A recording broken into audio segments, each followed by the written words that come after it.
Tonight, we will explore the most basic truths of Buddhism and Zen. These are not complicated ideas. They are simple observations about life that have brought peace to countless people for thousands of years. Before we begin, feel free to share what time it is and where you're listening from. The Buddha taught that peace is already present within you. These truths we will explore tonight are not foreign concepts you must learn.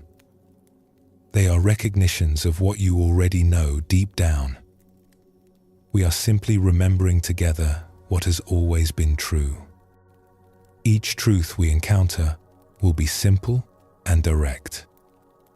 We will discover these truths through stories of ordinary people who discovered extraordinary peace. You do not need to remember everything or take notes in your mind. These teachings work on their own, like rain soaking into dry earth. Just by hearing them, something shifts inside you, something softens. So settle in. Let your body rest where it is. We will walk together through these basic truths, and in the walking, you may find the peace you have been seeking was here all along. The first basic truth we will explore tonight is perhaps the most immediately useful. It is the truth of non-resistance. This teaching says something simple but profound. When we fight against reality, we create our own suffering. When we learn to flow with what is, we discover a natural peace. This does not mean we become passive. It does not mean we stop trying to improve our lives or help others. Non-resistance is not about giving up. It is about recognizing the difference between wise action and useless struggle, between changing what can be changed and accepting what cannot. Think of water moving through a landscape. Water does not fight the rocks in its path. It flows around them. It finds the natural way through. And yet, over time, water shapes even the hardest stone. This is the power of non-resistance. Not weakness, but a different kind of strength. The Buddha taught that much of our suffering comes from wanting reality to be different than it is. We want the weather to change. We want people to behave differently. We want our bodies to be other than they are. We want the past to have unfolded in another way. And all of this wanting, all of this resistance to what already is, exhausts us. When we resist reality, we divide our energy. Part of us deals with what is actually happening. Part of us fights against the fact that it is happening at all. This divided attention creates stress, confusion, and weariness. We cannot be fully present for life because we are too busy arguing with it. The ancient Zen masters noticed something remarkable. When we stop resisting, when we accept what is here and work skillfully with it, our energy unifies. We can respond with clarity instead of reacting with frustration. We can find creative solutions instead of repeating the same useless struggles. We discover that reality, met with openness instead of resistance, is actually workable. This truth applies to everything. To difficult emotions that we wish would disappear. To circumstances we did not choose. To losses we cannot undo. To changes we cannot prevent. When we stop fighting these realities and start accepting them, we free enormous energy for actually living our lives. Let us explore a story that shows how this understanding can transform even the most difficult work into something flowing and natural. In a river valley many generations ago, there lived a boat captain named Hiroshi who made his living transporting goods up and down the wide river. His boat was sturdy and well maintained.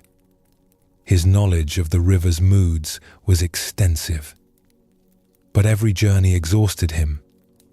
The problem was simple. Hiroshi believed that a good captain must control his vessel completely. When the current tried to push his boat off course, he would fight it with all his strength, using poles and oars to force the boat back to his chosen path. When the wind blew from an unhelpful direction, he would strain against it, muscles burning, refusing to let it determine his route. Other captains traveled the same river with less effort, but Hiroshi saw this as laziness. He took pride in his constant vigilance, his refusal to let the river dictate anything. He arrived at each destination drained and sore, but satisfied that he had mastered the water through pure force of will. One autumn morning, Hiroshi found an old sailor sleeping on his boat. The man had white hair and deeply weathered skin. He apologized for trespassing and explained he needed transport downriver to visit a sick friend. Hiroshi agreed to take him, though he was not pleased about having a passenger. The old sailor settled himself at the front of the boat and said little as they pushed off from the dock. The first hour went as usual for Hiroshi. The current pulled to the left, and he strained to keep the boat straight. The wind pushed from behind, threatening to speed them up too much, and he worked hard to maintain his preferred pace. His arms ached. Sweat ran down his back despite the cool morning air. The old sailor watched all this with quiet attention. Finally, he spoke. "Captain, may I ask why you fight the river so hard?" Hiroshi was annoyed by the question. "I do not fight it. I control it. This is what good captains do. We do not let the water push us around." "I see," the sailor said. "And how do you feel at the end of each day?" "Tired," Hiroshi admitted. "This work is demanding, but that is the price of doing it properly." The old sailor was quiet for a while. Then he asked, "Have you ever watched driftwood floating downstream?" "Of course." "Does the driftwood struggle against the current?" "No, it just floats wherever the water takes it."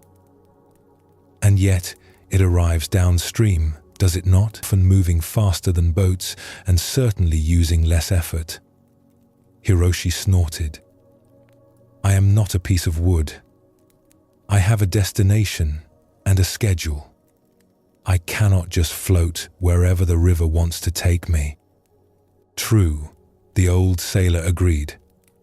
"But have you considered that you might reach your destination by working with the river instead of against it? The river is going to move in certain ways whether you fight it or not. Fighting it costs you energy, but does not actually change the water." Hiroshi wanted to dismiss this idea, but something in the old man's calm voice made him curious. "What do you mean, work with it?" "May I show you?" the sailor asked. "I have spent 50 years on these waters. Perhaps I could guide us for a short distance, and you could observe?" Hiroshi hesitated. He did not like giving up control of his own boat. But his arms were already burning from the morning's effort, and they had a long journey ahead. He handed the pole to the old sailor and moved to the side. What happened next amazed him. The old sailor barely used the pole at all.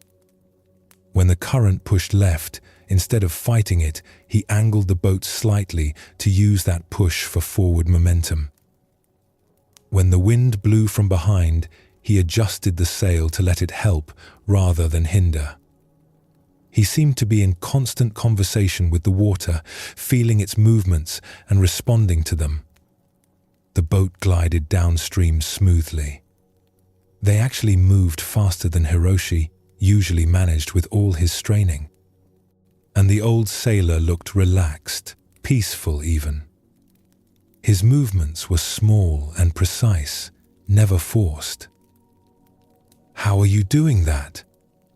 Hiroshi asked, genuinely puzzled. "I am not fighting the river," the sailor explained. "I am asking it where it wants to go, and then I make small adjustments to guide us toward where we need to be. The river has enormous power.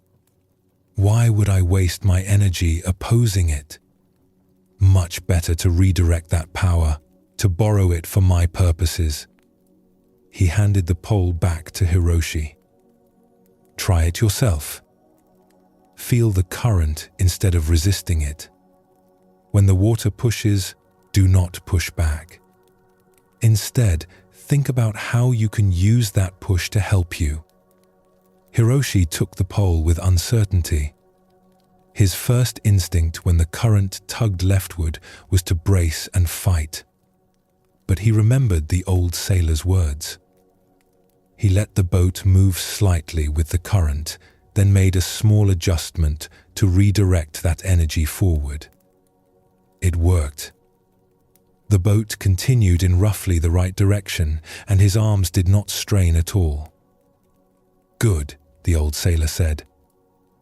"Now try the same thing with the wind.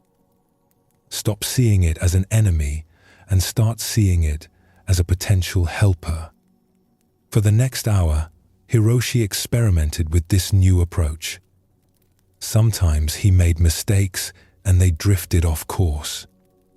But correcting these errors took far less energy than his usual constant fighting. Gradually, he began to feel what the old sailor meant. The river had its own intelligence, its own way of moving. When he worked with that movement instead of against it, everything became easier. By midday, they had covered more distance than Hiroshi typically managed by this point in a journey. And instead of being exhausted, he felt alert and alive. His body was engaged, but not strained. His mind was focused, but not tense. "This is remarkable," Hiroshi said. "I have been doing this work for 15 years, and I never understood this." The old sailor smiled. "It is not your fault. Many people believe that effort means forcing things. They think if something feels easy, they must be doing it wrong. But nature teaches us something different. Trees do not strain to grow. Rivers do not struggle to flow. Birds do not exhaust themselves to fly. They work with the natural way of things." When they reached the old sailor's destination, Hiroshi helped him to the dock. The man thanked him for the passage, then paused before leaving. "This lesson applies to more than just rivers," he said quietly. "In all of life, we can fight against reality or work with it. Both require energy, but only one brings peace." He smiled and walked slowly toward the village. Hiroshi continued his journey with a completely new understanding. From that day forward, his work transformed. He learned to read the river's moods not as obstacles to overcome, but as information to work with. He discovered that accepting the river's power did not mean surrendering to it. It meant cooperating with it.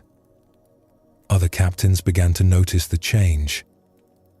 Hiroshi arrived at destinations less exhausted, in better spirits. His boat seemed to glide where others struggled. When they asked his secret, he would tell them about the old sailor and the lesson of non-resistance. Some listened. Some continued to fight the water as Hiroshi once had, believing that real work must feel like constant struggle. But Hiroshi knew differently now. He had discovered that the hardest thing is not forcing reality to bend to your will. The hardest thing is learning to stop fighting and start flowing. And once you learn this, life itself becomes more like a river journey. Still challenging, still requiring skill and attention, but no longer a constant exhausting battle against forces you cannot change. This story shows us something important about the nature of struggle. Hiroshi believed that a good captain must control everything through force. He thought his exhaustion was proof of proper effort. But the old sailor revealed a different understanding. The river was going to move in certain ways, no matter what Hiroshi did. The current would push. The wind would blow. These were realities he could not change through fighting. All his resistance accomplished was dividing his energy and wearing himself down. When he learned to work with the river instead of against it, Hiroshi discovered he could actually be more effective with less struggle. The goal remained the same. The destination did not change, but his relationship to the journey transformed completely. This is what the Buddha meant by non-resistance. It is not about abandoning our goals or becoming passive. It is about recognizing what we can change and what we cannot. About putting our energy into skillful response rather than useless fighting. In our own lives, we face countless currents and winds. Some we can influence. Many we cannot. The weather will be what it is. Other people will act according to their own nature. The past has already happened. Our bodies age in their own time. These are the rivers we navigate. When we fight these realities, we exhaust ourselves without changing them. When we learn to work with them, accepting what is while still responding skillfully, we discover a natural ease. Not because life becomes easier, but because we stop making it harder than it needs to be. Let us explore another story that shows this truth from a different angle, through the hands of someone who works not with water, but with stone. In a mountain village known for its stone work, there lived a sculptor named Isamu who had trained since childhood in his craft. He could look at a rough block of granite and envision the form hidden inside it. His workshop was filled with partially finished pieces, each one representing his attempt to force his vision into reality. But Isamu struggled in a way his fellow sculptors did not. While they worked steadily and peacefully, producing beautiful pieces, Isamu fought with every stone. He would decide exactly what shape he wanted to create, then battle the stone to make it conform to his plan. He broke many tools this way, cracked many expensive blocks. His hands were covered in scars from chisels slipping when he pushed too hard. The other sculptors would shake their heads watching him work. "The stone will tell you what it wants to become," they would say. "You must listen to it." But Isamu dismissed this as romantic nonsense. Stone did not talk. Stone was simply material to be shaped according to his will. One winter, the village received a commission for a memorial stone to honor the founders of a nearby monastery. This was the largest and most important project in decades. Isamu was chosen to create it because of his technical skill and ambitious vision. He was thrilled and determined to prove himself. The stone arrived at his workshop on a cart pulled by oxen. It was massive, a beautiful piece of dark granite with subtle variations in color. Isamu already knew exactly what he would carve. He had drawn detailed plans showing a complex scene with multiple figures in dramatic poses. He began work immediately, attacking the stone with confidence. But from the first day, problems appeared. The stone had unexpected hard veins running through it. His tools kept catching on these harder sections, jarring his hands and sometimes breaking. The stone chipped in ways he did not intend, ruining lines he had planned carefully. Isamu grew frustrated. He worked longer hours, pushed harder, forced his tools into the resistant stone. His vision was clear in his mind. The stone simply needed to cooperate. Weeks passed. The stone was covered in marks from his efforts, but none of them formed the shapes he intended. The piece looked chaotic, damaged rather than sculpted. Isamu's hands bled from gripping his tools so tightly. His shoulders ached from the constant tension of forcing every cut. An elderly sculptor named Fumiko, who had long since retired from active work, came to visit his workshop one afternoon. She walked slowly around the damaged stone, saying nothing, just observing. "It is not going well," Isamu admitted, his voice tight with frustration. "This stone refuses to accept what I am trying to create." "Show me your plan," Fumiko said quietly. Isamu spread out his detailed drawings. Fumiko studied them carefully, then looked at the stone again. Finally, she spoke. "These drawings are beautiful, but they are not drawings of this stone. They are drawings of the stone you wished you had." Isamu felt anger rise in him. "I am skilled enough to make any stone become what I envision." "Are you?" Fumiko asked gently. "Then why is this one defeating you?" She moved closer to the stone, running her weathered hands over its surface. "This stone has its own nature. See here these hard veins? They run in a particular direction. You are trying to cut across them and they resist you. But if you worked with their direction, they could become beautiful features rather than obstacles." "But that would mean changing my design," Isamu protested. "Yes," Fumiko agreed. "It would mean collaborating with the stone rather than dominating it. Every stone is different. Each one has its own grain, its own character, its own way it wants to split and shape. A sculptor who fights this nature will always struggle. A sculptor who listens to it will find the work flows." She pointed to a section where the stone had chipped in an unplanned way. "See this? You call it a mistake. But look at the texture it created. Look at how the light catches it. This is the stone showing you something. What if this is not an error, but a gift?" Isamu wanted to reject her words, but he was too exhausted to argue. He was failing at the most important commission of his career by doing what he had always done.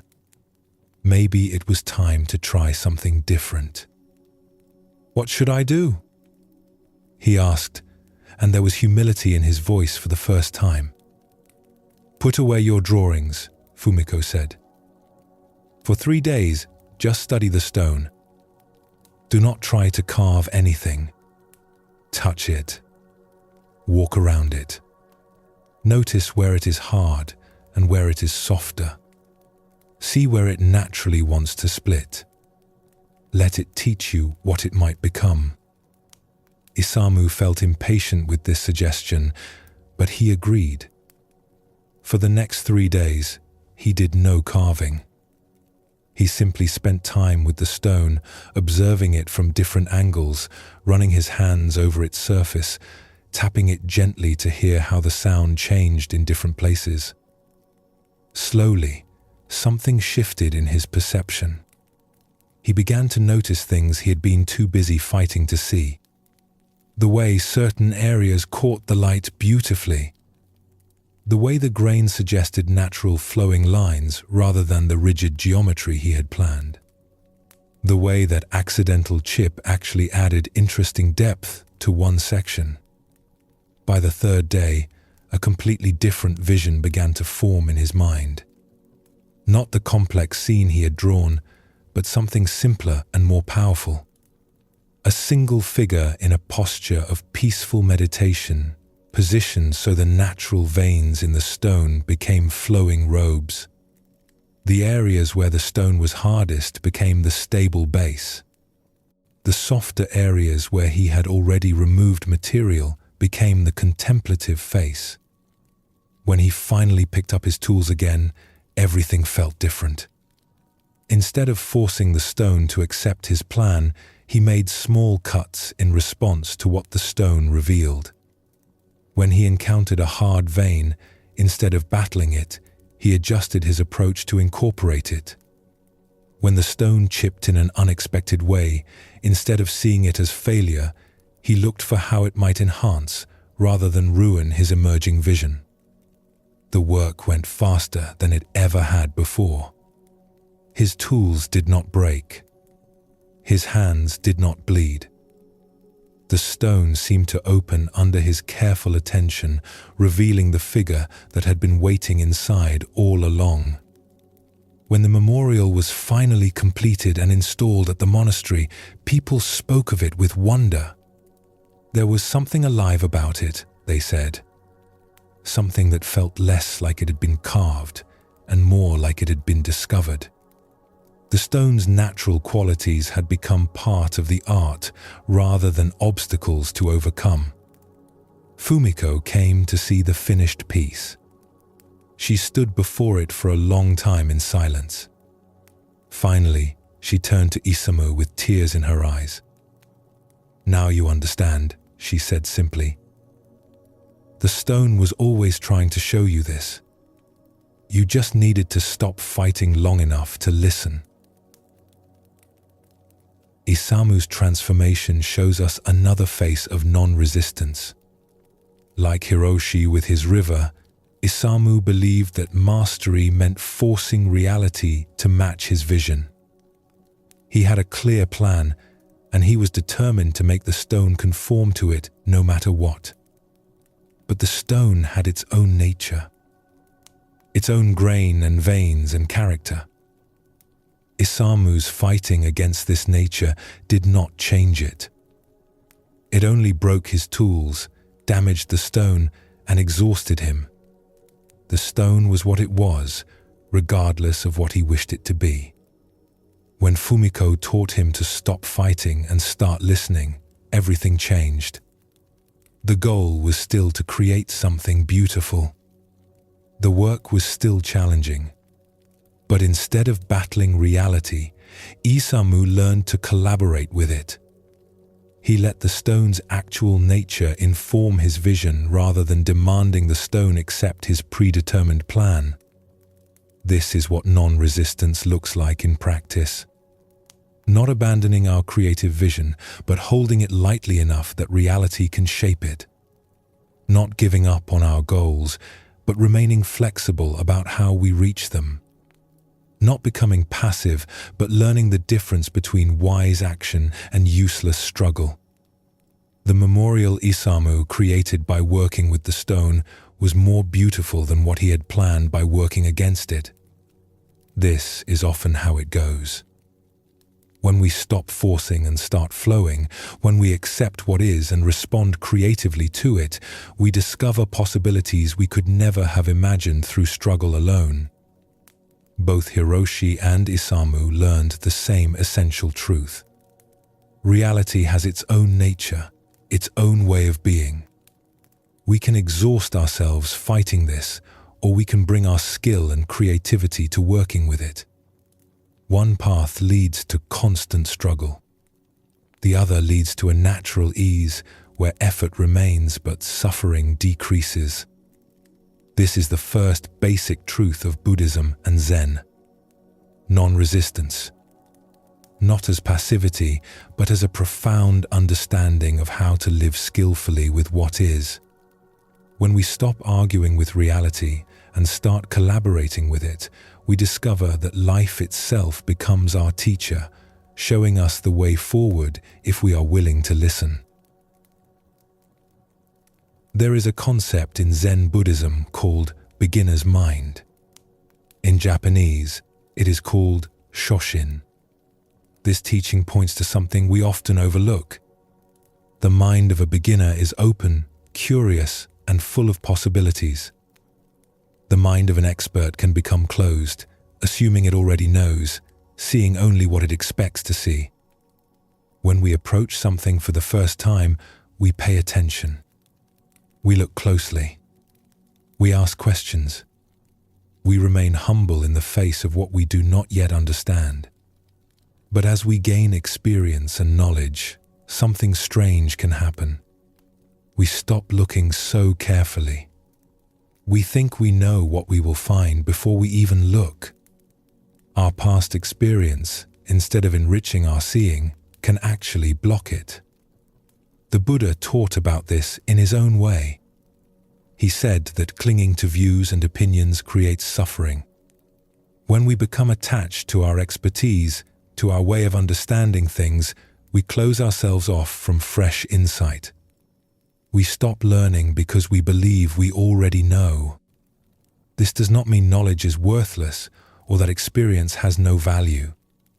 A surgeon should not approach each operation as a beginner. A bridge builder should not forget everything they have learned. Knowledge and skill are precious. But there is a difference between carrying knowledge lightly and being trapped by it. Beginner's mind means we can hold our expertise without letting it harden into rigid certainty. We can use what we know while remaining open to what we have not yet discovered. We can be skilled without being closed. We can be experienced without being blind. Children often demonstrate beginner's mind naturally. They see things fresh because everything is new to them. They ask questions that seem simple but cut right to the heart of things. They try approaches that experienced people would dismiss as impossible. And sometimes, because they do not know what cannot be done, they do it. The Zen masters teach that we must find our way back to this quality of openness. Not by forgetting what we know, but by holding it more lightly. By remembering that no matter how much we understand, there is always more to see. By staying curious even in familiar territory. By allowing ourselves to be surprised. This teaching brings great freedom. When we release our need to be the expert who knows everything, we can relax. We can admit when we do not understand. We can learn from unexpected sources. We can discover that life is always teaching us something new if we remain open to the lesson. Let us explore a story about a master craftsman who discovered that expertise can become a prison, and how a beginner's innocence opened a door he did not know existed. In a region famous for sword making, there lived a master smith named Takeshi who had devoted 40 years to perfecting his craft. His blades were renowned throughout the land for their strength and balance. Samurai would wait months for one of his swords. His reputation was unmatched. Takeshi knew everything about sword making. He knew which metals to combine and in what proportions. He knew the precise temperature the forge must reach. He knew how many times to fold the steel, at what angle to hammer, how long to temper. He had made hundreds of swords, each one excellent, each one following the traditional methods he had mastered. But lately, something troubled him. His swords were technically perfect, yet they lacked a certain quality he could not name. They were beautiful, but somehow predictable. Strong, but not inspired. He made what he had always made, and it was very good. But it was not new. One spring, a young man named Sora came to Takeshi's workshop asking to become an apprentice. He was the nephew of a wealthy merchant, sent to learn a useful trade. Sora knew nothing about swords or metalwork. He had spent his youth studying poetry and music, subjects his uncle considered impractical. Takeshi accepted him reluctantly. He preferred apprentices who came with basic knowledge, not complete beginners who would require teaching from the very start. But the merchant was an important patron. so Takeshi agreed to take the boy on. For the first months, Takeshi gave Sora only basic tasks: maintaining the forge, organizing tools, preparing materials.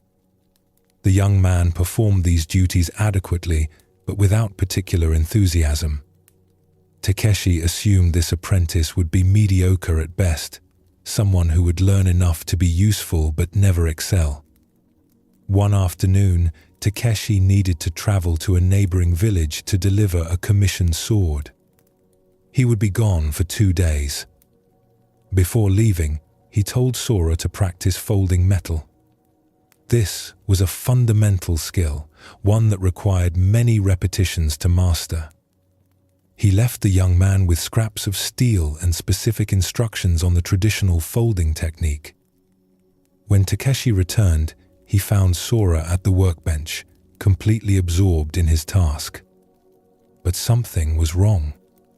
The pattern in the metal Sora had created was nothing like what Takeshi had instructed. Instead of the standard straight folds that every smith learned first, Sora had somehow created a flowing, wave-like pattern in the steel. Takeshi's first reaction was anger. "What have you done? I told you to practice the basic fold. This is completely wrong." Sora looked up, confused. "I apologize, Master. I followed your instructions about heating the metal and folding it. But when I folded it the way you described, it felt awkward in my hands. So I tried folding it the way it seemed to want to fold. Like this." He demonstrated, his hands moving in a flowing motion that was nothing like the rigid traditional technique. "That is not how it is done," Takeshi said firmly. "There are proper methods passed down through generations. You cannot just invent your own way." "I understand," Sora said quietly. "I will do it correctly from now on. Should I throw this piece away?" Takeshi picked up the metal Sora had worked.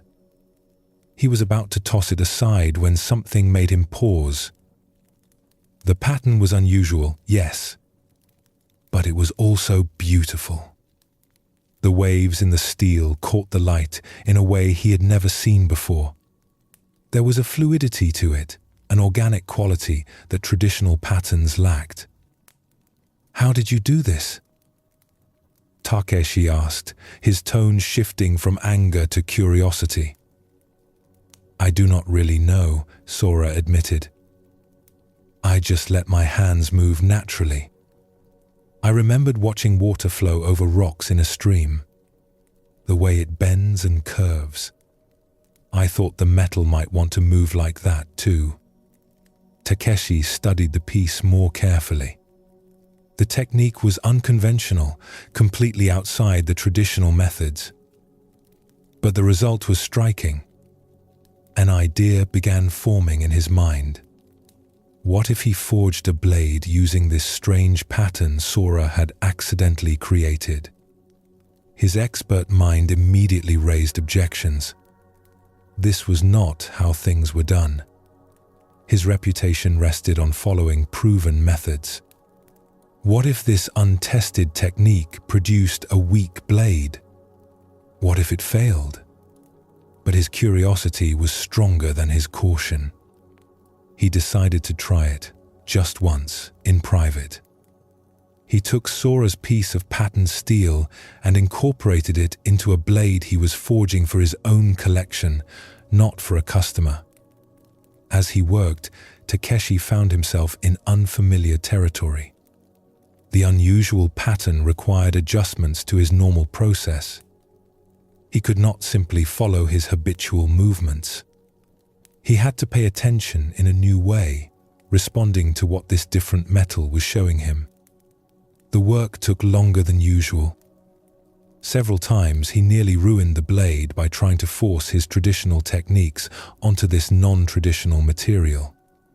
But gradually, he learned to work with what Sora had created rather than against it.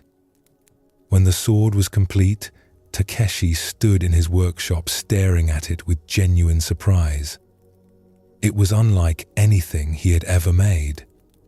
The blade had a living quality to it, as if water had been frozen into steel. The wave pattern caught light and shadow in mesmerizing ways. More importantly, when he tested it, the blade performed beautifully. The unconventional structure had not weakened it. If anything, it seemed to have unique properties. Over the following months, Takeshi continued to experiment with variations on Sora's accidental technique. He combined the young man's intuitive approach with his own decades of knowledge. Together, they developed entirely new methods of forging, approaches that traditional masters would have said were impossible. Word spread about Takeshi's innovative blades. Collectors came from distant regions to see them. Other smiths asked to learn these new techniques. Takeshi's late career work became more celebrated than anything he had done in his 40 years of following traditional methods. One evening, as master and apprentice closed the workshop for the night, Takeshi spoke to Sora with unusual humility. "I need to thank you," he said. "When you came here, I thought I would teach you everything I knew. Instead, you have taught me something I had forgotten." "What is that, master?" Sora asked. "That not knowing can sometimes see what knowing has missed. I was so trapped by the proper way of doing things that I could no longer imagine other possibilities.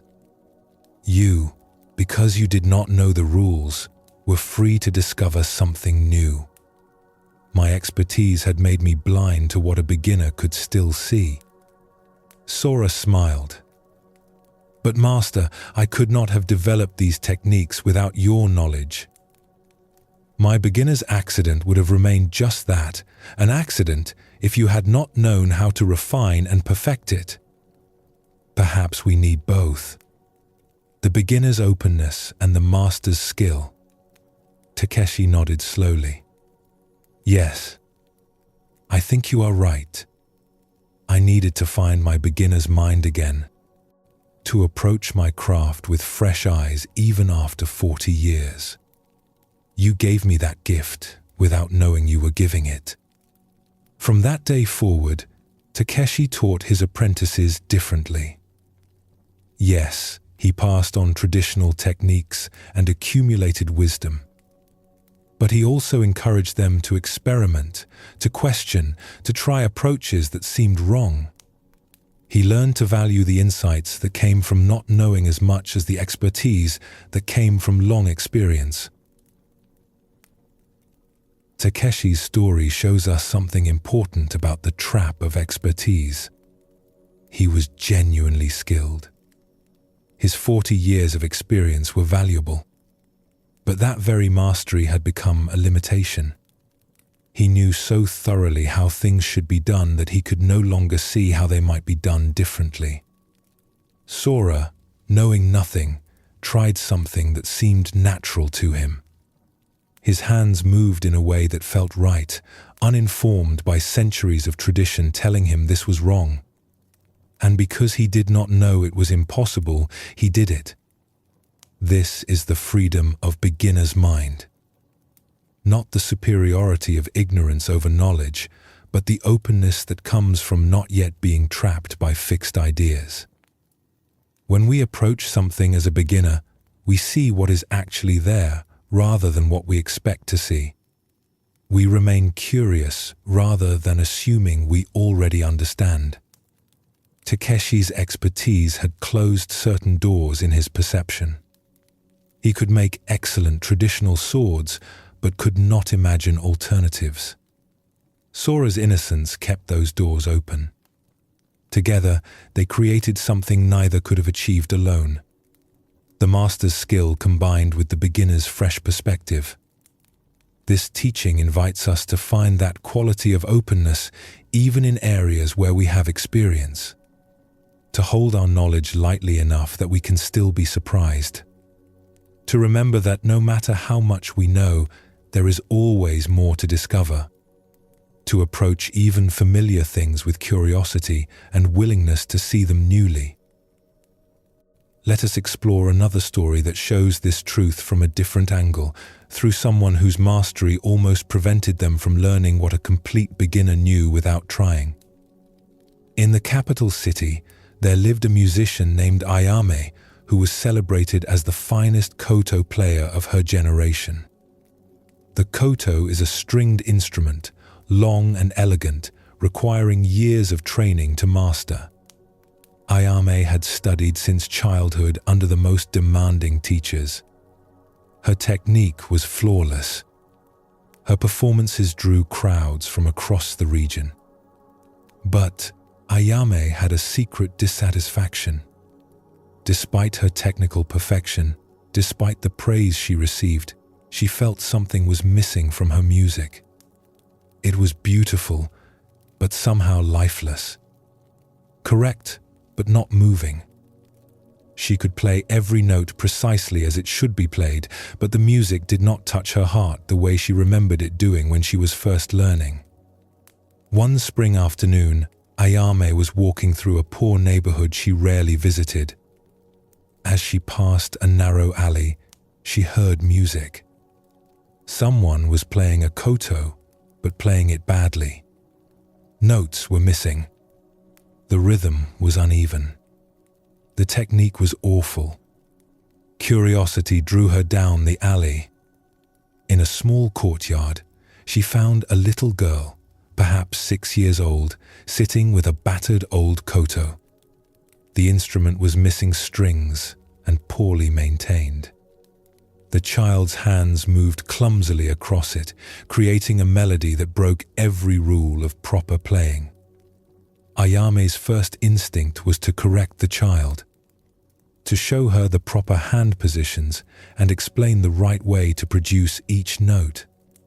But something stopped her. She stood quietly watching instead. The little girl was completely absorbed in her playing. Her face showed pure joy. When she made mistakes, she laughed and tried again. When she found a sound she liked, she repeated it over and over, delighted by the discovery. There was no concern for technique, no worry about playing correctly. She was simply making music in the most immediate and natural way. Ayame found herself mesmerized. The child's playing was technically terrible, yes. But there was something in it that Ayame's perfect performances lacked. A quality of spontaneity, of genuine feeling. The child was not performing music. She was being music. "Excuse me, little one," Ayame said gently. "Who taught you to play?" The girl looked up, startled. "No one taught me. I found this koto in an abandoned house.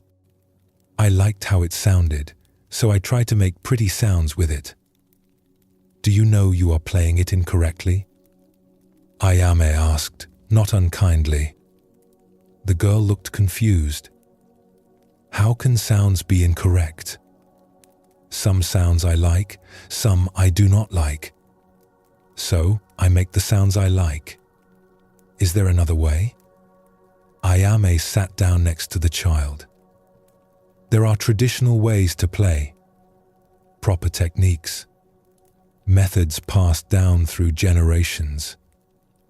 "Oh," the girl said, considering this. "That sounds interesting. But I do not know any of that. I just play what feels good. Like this." She dragged her small fingers across the strings in a way that would horrify any trained musician, creating a cascade of notes that somehow sounded like rain falling on leaves. "That is beautiful," Ayame said, surprised by her own response. "How did you think to do that?" "I did not think," the child replied simply. "I was remembering rain, and I wondered what rain might sound like on the koto. So I tried. Do you play too?" Ayame almost laughed at the question. She was one of the most famous musicians in the city. But she simply said, "Yes, I play." "Will you play something?" the child asked eagerly. Ayame hesitated. She had not brought her instrument. But the child offered the battered koto with such hope that Ayame accepted it. She positioned her hands in the proper way, prepared to play a classical piece she had performed 1,000 times. But sitting in that dusty courtyard with the child watching expectantly, something shifted in Ayame. She found she did not want to demonstrate proper technique. She wanted to play the way the child played, to make sounds that felt good rather than sounds that were correct. It was harder than she expected. Her hands kept falling into trained patterns. Her mind kept judging each note against the standards of perfection she had internalized over decades. But gradually, she let go a little. She tried playing a sound simply because she was curious what it would be like. Then another. Then, a small phrase that had no relation to any traditional piece. The child clapped with delight. That was pretty. It sounded like birds talking to each other. Play more. For the next hour, Ayame did something she had not done since her earliest childhood. She played without trying to play correctly. She experimented. She made mistakes and did not stop to fix them. She followed curiosity instead of rules. The music that emerged was imperfect, unpolished, and unlike anything she had ever performed publicly. And it was alive. When Ayame finally left the courtyard, promising to return with strings to repair the child's koto, her mind was spinning. She had spent decades perfecting her technique, and it had made her into an expert. But that expertise had also created a kind of prison. She had learned so thoroughly what music should sound like that she had forgotten how to discover what it could sound like. That night, alone in her studio, Ayame picked up her own beautiful koto. Instead of practicing her repertoire, she tried playing the way the child played, following feeling instead of form, curiosity instead of correctness. At first it felt wrong, almost painful. Her trained mind resisted every unconventional choice. But gradually, something began to open in her. A quality of playfulness she had lost. A willingness to be surprised by sound. She started to remember why she had fallen in love with music as a child before all the training and discipline and pursuit of perfection. Over the following months, Ayame's performances began to change. She still played the traditional pieces, still demonstrated her technical mastery. But now there was something else in her music. A spontaneity. A sense that she was discovering the piece as she played it, rather than simply executing what she had memorized. Audiences noticed the difference. They began saying that Ayame's playing had deepened, that it moved them in ways her earlier perfect performances had not. Critics spoke of a new maturity in her work, though they could not quite identify what had changed. Ayame knew what had changed. A 6-year-old child with terrible technique had reminded her of something she had forgotten. That music lives not in perfect execution, but in genuine feeling. That the beginner's openness to discovery is as valuable as the master's accumulated skill. That, sometimes, we need to forget what we know in order to find what we have been missing. She continued to visit the child in the alley, bringing strings and helping to repair the old koto. But these visits were not about teaching the child proper technique. They were about letting the child teach her. About remembering how to approach her art with fresh ears and an open heart. about finding her way back to beginner's mind even after decades of expertise. Ayame's encounter with the child shows us another face of beginner's mind. Like Takeshi, Ayame was genuinely masterful. Her technical skill was real and valuable. But that mastery had calcified into something rigid. She played correctly, but not freely. Perfectly, but not joyfully.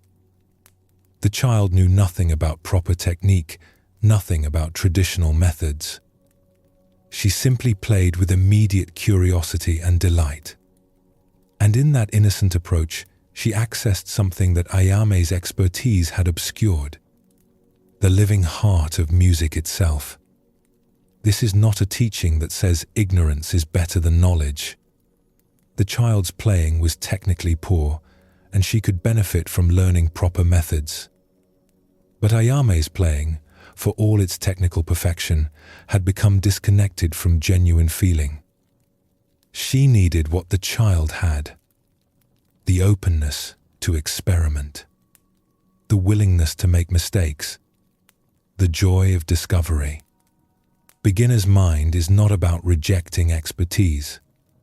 It is about keeping our expertise soft instead of letting it harden into rigid certainty. It is about remembering that no matter how skilled we become, there is always more to learn. That fresh perspective can reveal what familiarity has hidden. Ayame found her way back to beginner's mind, not by forgetting her training, but by combining it with childlike openness. She brought her decades of skill to a more playful, curious approach. The result was richer than either alone could have produced. This teaching invites us to notice where our own expertise might have closed us off, where our accumulated knowledge might be preventing us from seeing freshly, where our need to do things correctly might be blocking access to genuine discovery. In those places, can we find our beginner's mind again? Can we approach even familiar territory with curiosity and wonder? Can we hold what we know lightly enough that we can still be surprised? This is the second basic truth of Zen Buddhism: that the beginner's mind remains open to what the expert's mind can no longer see. That fresh eyes reveal what familiar eyes have stopped noticing. That no matter how much we know, approaching life with curiosity and openness allows us to keep learning, keep growing, keep discovering new possibilities in what we thought we already understood. There is a teaching in Zen Buddhism about effort that surprises many people when they first hear it. We live in a world that often tells us more effort is always better. Push harder. Try harder. Never give up. But the Buddha taught something more subtle. He taught about right effort. Effort that is balanced. Neither too much nor too little. Neither straining nor slacking. This teaching is sometimes called the middle way. It came from the Buddha's own experience. Before his awakening, he practiced extreme asceticism. He starved himself. He pushed his body to the edge of death. He believed that enlightenment required this kind of harsh discipline. But he discovered something important. Extreme effort did not bring wisdom. It only brought exhaustion and confusion. Then he remembered something from his childhood. He recalled sitting under a tree, peaceful and alert, his mind naturally settling without any forcing. That memory showed him a different path. Not the extreme of harsh discipline, not the extreme of careless indulgence, but a middle way. Effort that is awake but not strained. Engaged but not desperate. This teaching applies to everything we do.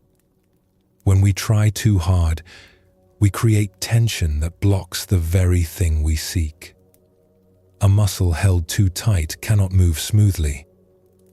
A mind pushed too hard cannot think clearly. A heart gripped by desperate effort cannot open naturally. But when we do not try at all, when we give up and become passive, nothing moves forward. We stagnate. The sweet spot is right in the middle. Effort that is alive and engaged but also relaxed. Trying that includes allowing. Working that includes trusting. This is the effort that brings peace because it does not create struggle. It does not fight against our own nature. It works with how things actually function instead of imposing force. When we find this balance, everything changes. Work that felt exhausting becomes sustainable. Practice that felt like punishment becomes nourishing. Life that felt like constant battle becomes more like a dance. Not easier necessarily, but more graceful, more natural, more peaceful. The ancient teachers discovered that this balanced effort opens doors that strain cannot force and laziness cannot reach. When we stop pushing too hard or giving up too easily, we discover there is a natural rhythm to how things unfold. A wisdom in knowing when to act and when to rest, when to persist and when to yield. This wisdom comes not from rules, but from paying attention to what actually works. Let us explore a story about someone who learned this truth through the discipline of archery, where the difference between too much and too little effort can mean everything. In a time when archery was both a martial skill and a spiritual practice, there lived a young woman named Hana who dreamed of becoming a master archer. She came from a farming family with no tradition of martial training, but she had watched the village archers and felt drawn to their discipline and grace. When she was old enough, Hana sought out a teacher. Master Yoshida was known as one of the finest archers in the province. He accepted students rarely, but something in Hana's earnest determination moved him. He agreed to teach her. From the first day, Hana approached her training with fierce intensity. She would arrive at the training ground before dawn and stay until dark. She practiced drawing the bow until her fingers bled. She held difficult postures until her muscles screamed. She pushed herself relentlessly, believing that this kind of harsh effort was what mastery required. But her arrows flew poorly. When she pulled the bowstring, her entire body tensed with strain. Her hands shook from gripping too hard. Her shoulders locked with effort. Her breathing became shallow and tight. The arrows would fly erratically, missing the target by wide margins. Master Yoshida watched this for several weeks without comment. Finally, one morning, he stopped her before she could begin her usual intense practice. "Hana, come sit with me for a moment," he said gently. They sat together on a wooden bench overlooking the practice field. The morning was calm, birds singing in nearby trees, light filtering through leaves. "Tell me," Master Yoshida said, "when you draw the bow, what are you feeling?" "I'm trying my hardest," Hana said. "I am giving everything I have to make the perfect shot." "Yes, I can see that. And how does it feel in your body when you try this hard?" Hana considered. "It feels tight, strained. My muscles burn. My breath catches." "And do the arrows fly true when you feel this way?" "No," Hana admitted, frustration in her voice. "They fly badly. But I thought if I just tried harder, if I pushed through the difficulty, eventually I would succeed." Master Yoshida smiled. "Let me show you something." He picked up his own bow, a simple weapon worn smooth from years of use. He stood, lifted the bow, and drew the string back in one fluid motion. Hannah watched carefully. There was power in his draw, yes. The bow bent under significant force. But Master Yoshida's face was calm, his breathing remained steady. His body looked engaged, but not strained. Then he released, and the arrow flew straight and true to the center of the distant target. "Did you see my effort?" he asked. "Yes, you drew the bow. But did you see strain? Did you see me fighting against myself?" Hannah thought about it. "No. You looked almost relaxed, even while doing something that requires strength." "This is the secret," Master Yoshida said. "The bow requires effort. Real effort. But it requires the right amount of effort, applied in the right way. Too little, and the arrow has no power. Too much, and the body fights itself. The perfect shot comes from effort that is alive, but not desperate. Engaged, but not strained." He handed Hannah his bow. "Now you try. But this time, I want you to draw the string with only half the effort you usually use." Hannah took the bow reluctantly. Half effort seemed like giving up, like not trying hard enough. But she did as her teacher asked. She drew the string back with what felt like too little force. To her surprise, the bow bent properly. And her body, instead of locking up with tension, remained relatively calm. "Now breathe," Master Yoshida said. "Keep breathing naturally. Do not hold your breath." Hannah breathed, and with breath, something softened in her grip. "Now release," he said simply. She let the arrow fly. It did not hit the center of the target, but it flew straighter than any arrow she had shot in weeks of intense training. "How did that feel?" Master Yoshida asked. "Strange," Hannah admitted. "Like I was not trying hard enough. But the arrow flew better." "Yes. Because you were not fighting yourself. Your muscles could work together instead of against each other. This is right effort. Not maximum effort. Not minimal effort. Right effort. Take a breath now. Feel how the breath comes in without force. How it leaves without pushing. This natural rhythm, neither straining nor slacking, this is what right effort feels like." Over the following months, Hannah learned to find this balance. It was harder than simply trying as hard as she could. Maximum effort was easy in a way. You just pushed until you could not push anymore. But right effort required sensitivity, awareness. She had to pay attention to the difference between engaged muscles and tense muscles, between focused mind and desperate mind. Some days she would slip back into her old pattern of straining. Master Yoshida would simply say, "Soften. Breathe. Find the middle."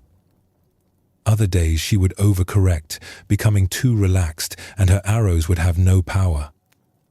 Then he would say, "More alive. More awake. Find the middle." Gradually, Hannah developed a feel for this balance. She learned that the perfect draw was like holding a bird. Grip too tight and you harm it. Too loose and it flies away. Just right, and you can feel its life in your hands without crushing it. Her accuracy improved dramatically. But more than that, her whole relationship to practice changed. Instead of ending each day exhausted and frustrated, she finished energized and peaceful. The practice that had felt like punishment became something she looked forward to. She was still working hard, still developing skill. But the quality of her effort had transformed. One morning, after she had been training for nearly 2 years, Master Yoshida set up a very difficult shot. A small target at great distance, with wind gusting unpredictably. "This shot requires everything you have learned," he said. "But remember, everything you have learned is not about forcing. It is about finding the place where effort and ease meet." Hana stood before the shot, feeling her usual nerves begin to rise. The old instinct to try really hard came rushing back. But she recognized it now. She took a breath. Then another. She felt her feet on the ground. She noticed the wind without fighting it. She drew the bow with power but without strain. Her muscles engaged, but her jaw stayed soft. Her focus was sharp, but her eyes were relaxed. She released. The arrow flew in a perfect arc, adjusting naturally to the wind, and struck the small target dead center. Master Yoshida nodded with satisfaction. "Now you understand. The target was not your enemy. The wind was not your obstacle. Your own excessive effort was the only thing ever standing in your way. Once you found the middle path, once you learned right effort, the arrows could fly as they were meant to fly." Years later, when Hana became a teacher herself, students would often come to her frustrated by their lack of progress. They would tell her they were trying so hard, practicing so much, pushing themselves to the limit. And she would say what Master Yoshida had said to her. "I can see you are trying. But are you trying in a way that helps, or in a way that hinders? Maximum effort is not the same as right effort. Find the place where you are fully engaged, but not strained. Where you are alive and present, but not desperate. That is where skill lives. That is where peace lives. That is the middle way." Hana's journey shows us what right effort looks like in practice. She began with the belief that more effort was always better. She pushed herself to exhaustion, thinking this proved her dedication.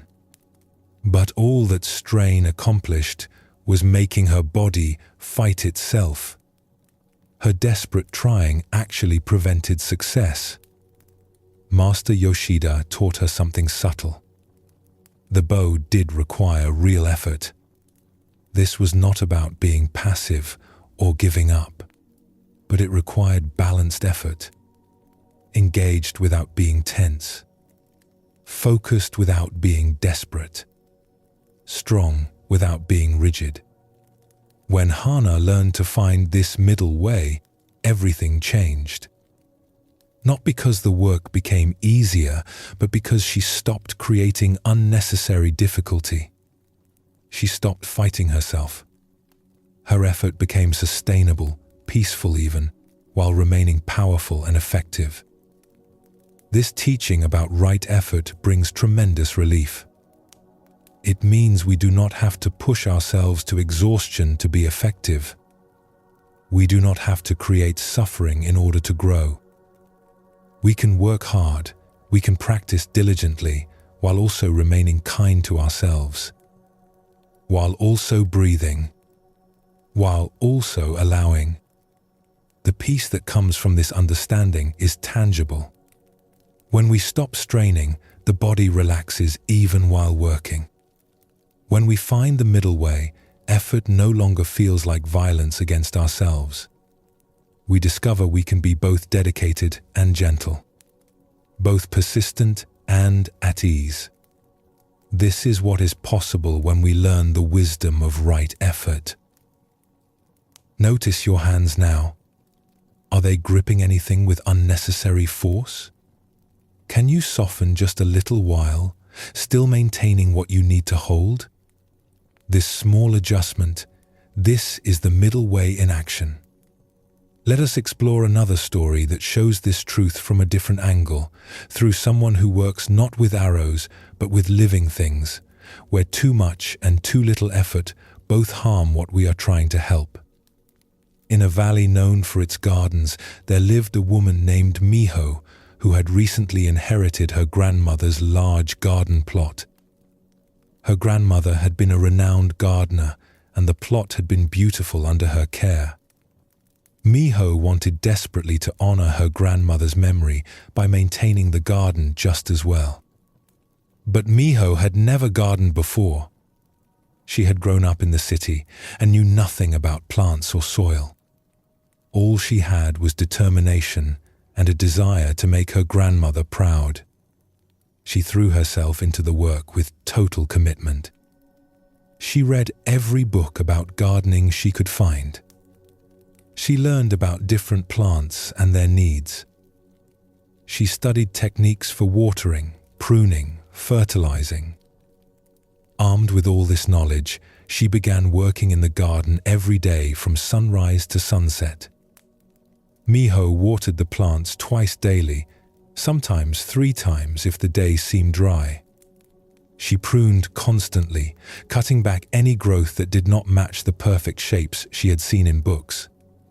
She added fertilizer every week, wanting to give the plants every advantage. She pulled every single weed the moment it appeared, keeping the soil immaculate. But the garden did not thrive. In fact, it began to fail. The vegetables grew poorly. The flowers bloomed weakly or not at all. Leaves yellowed. Plants that should have been robust looked sickly. Miho could not understand what was wrong. She was doing everything the book said. She was working harder than anyone could ask. Why was the garden dying? An elderly farmer named Okada, who lived nearby, noticed Miho's struggles. He had known her grandmother and had often admired the garden when the old woman was alive. One afternoon, he walked over to where Miho was frantically trying to save a wilting tomato plant. "May I offer some observations?" he asked gently. Miho looked up, exhausted and near tears. "Please. I am doing everything I can, but nothing is working. I am failing my grandmother's memory." Okada walked slowly through the garden, touching soil, examining plants, taking his time. Finally, he spoke. "You are working very hard. I can see that. But I think you are working too hard. You are loving these plants to death." "What do you mean?" Miho asked. "How can effort be the problem? Should I care less? Do less?" "Not less," Okada said. "Different. Let me show you something." He knelt by the tomato plant Miho had been fussing over. "See how wet this soil is? You are watering too much. The roots are drowning. They need water, yes, but they also need air.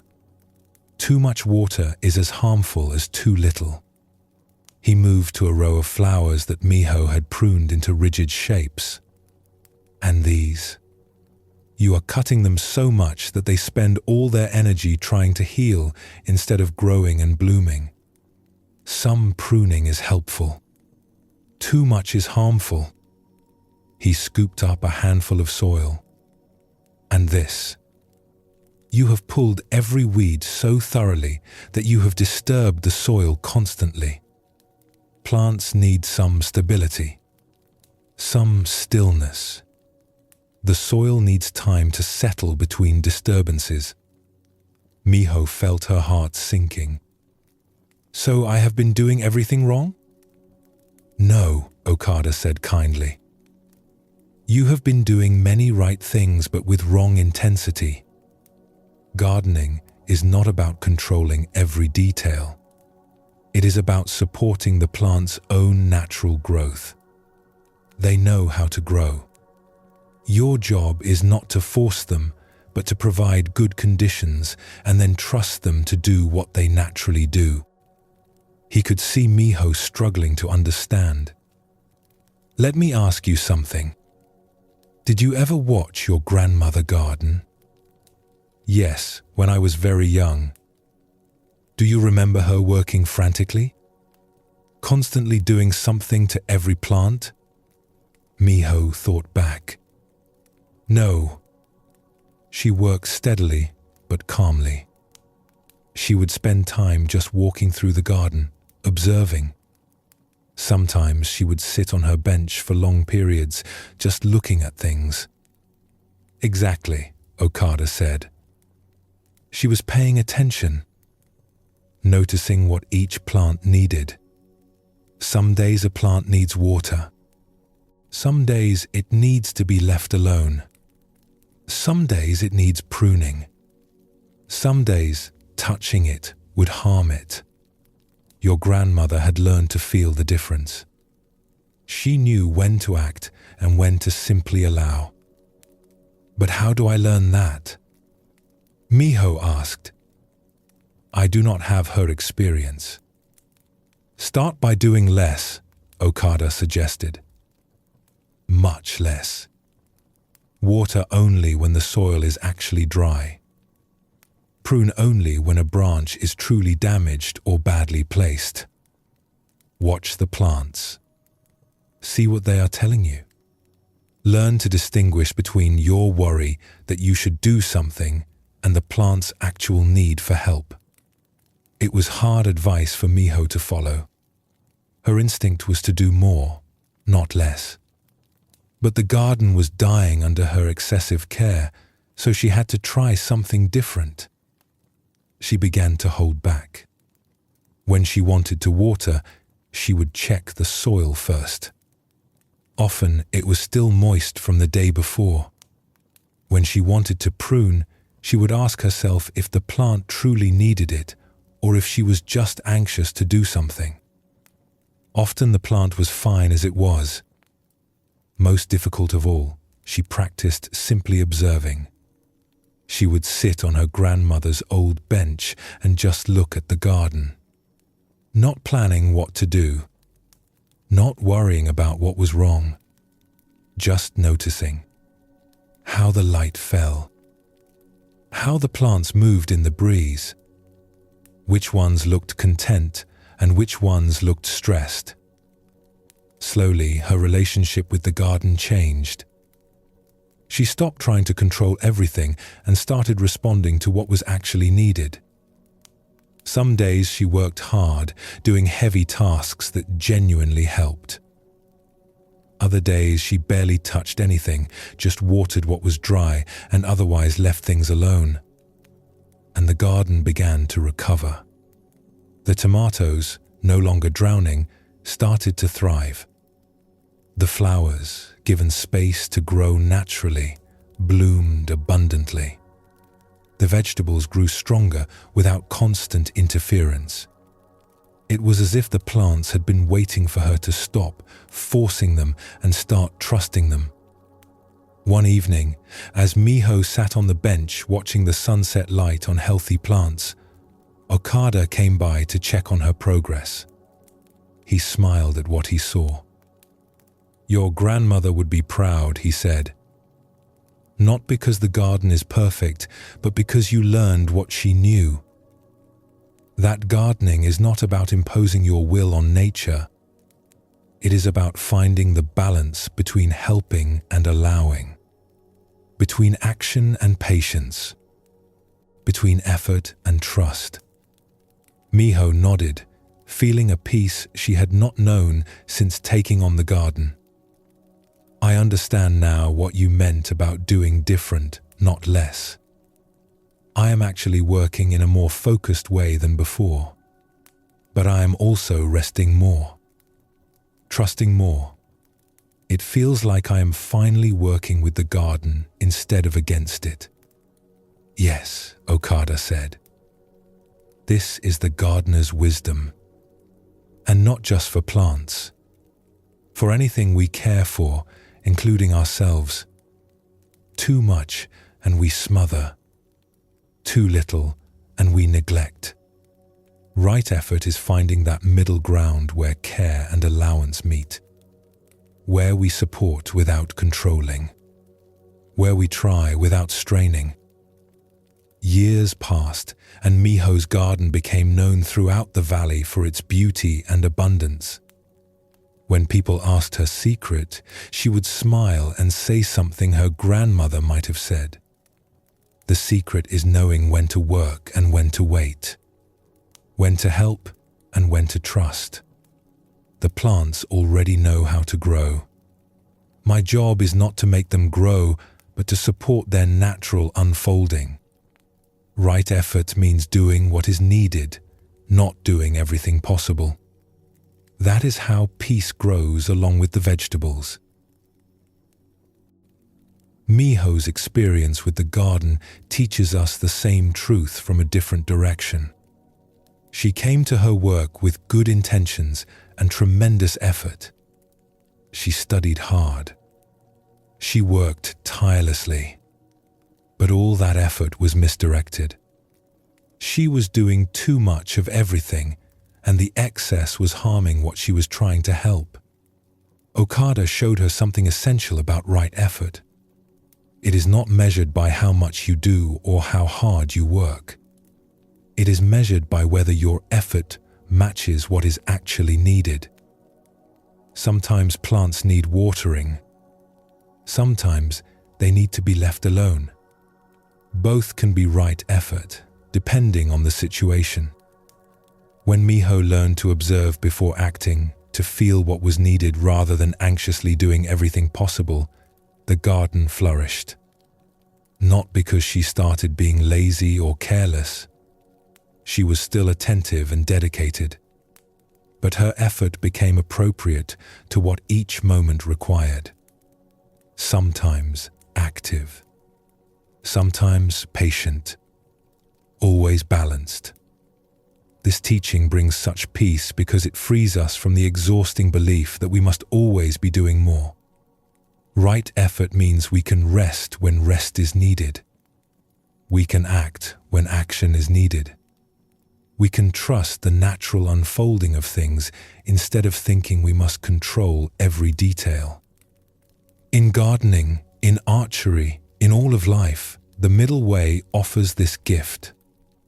We do not have to choose between trying too hard and giving up. We can find the place where effort is alive but not desperate, engaged but not strained, strong but not rigid. This is where skill develops. This is where peace lives. This is what becomes possible when we learn the wisdom of right effort. This is the third basic truth of Zen Buddhism. That balanced effort brings what extreme effort cannot force. That the middle way between too tight and too loose is where mastery lives. That peace comes not from straining or slacking, but from finding that sweet spot where we are fully present and gently allowing at the same time. When we discover this balance, we stop fighting ourselves and life begins to flow with a grace we could not access through force alone. One of the most profound insights of Buddhism is also one of the simplest to state and yet hardest to truly grasp. Nothing exists in isolation. Everything is connected to everything else. We think of ourselves as separate individuals moving through a world of separate objects and separate people. But this sense of separation is not the deepest truth. It is a useful illusion, but still an illusion. The Buddha taught that we are like waves in the ocean. Each wave appears distinct with its own shape and motion. We can point to a wave and say, "There, that one." But is the wave actually separate from the ocean? Where does the ocean end and the wave begin? The wave is made entirely of ocean. It has no existence apart from the water that forms it. And when it subsides, it does not disappear. It returns to being ocean, which it always was. This teaching is called dependent origination or interdependence. It means that nothing exists on its own. Everything arises in relationship to everything else. The food we eat connects us to soil and rain and sun and the labor of farmers. The breath we take connects us to trees and forests and the whole atmosphere of the planet. The thoughts we think are shaped by language we learned from others, ideas we absorbed from culture, experiences we had in relationship. When we truly see this interconnection, compassion arises naturally. How can we harm another when we understand we are not separate from them? How can we be indifferent to suffering when we recognize that the boundary between self and other is not as solid as it appears? The pain of one is, in a real sense, the pain of all. The joy of one enriches the whole web of connection. This insight also brings a kind of peace. When we feel isolated, when we think we are alone in our struggles, life feels heavy and hard. But when we recognize we are part of something larger, held in a vast web of connection, supported by countless seen and unseen relationships, a weight lifts. We are not alone. We have never been alone. We are threads in a vast fabric, and the fabric holds us. The Zen masters teach that this interconnection is not just philosophy. It is direct experience available in each moment. When we eat, we can taste our connection to earth and rain. When we breathe, we can feel our exchange with the world. When we meet another person's eyes, we can sense the deeper reality that there are not two separate beings, but one shared field of awareness expressing itself in two forms. Living with this understanding changes how we move through the world. Our actions take on new weight when we realize they ripple outward in ways we cannot fully track. Our choices matter not just for ourselves, but for the whole web we are part of. And this is not a burden, but a beautiful responsibility. We get to participate in something larger than our small, separate self. We get to contribute to the well-being of the whole. Let your shoulders drop just a little as you listen. Feel the surface beneath you, supporting your weight without effort. You are being held right now. You have always been held.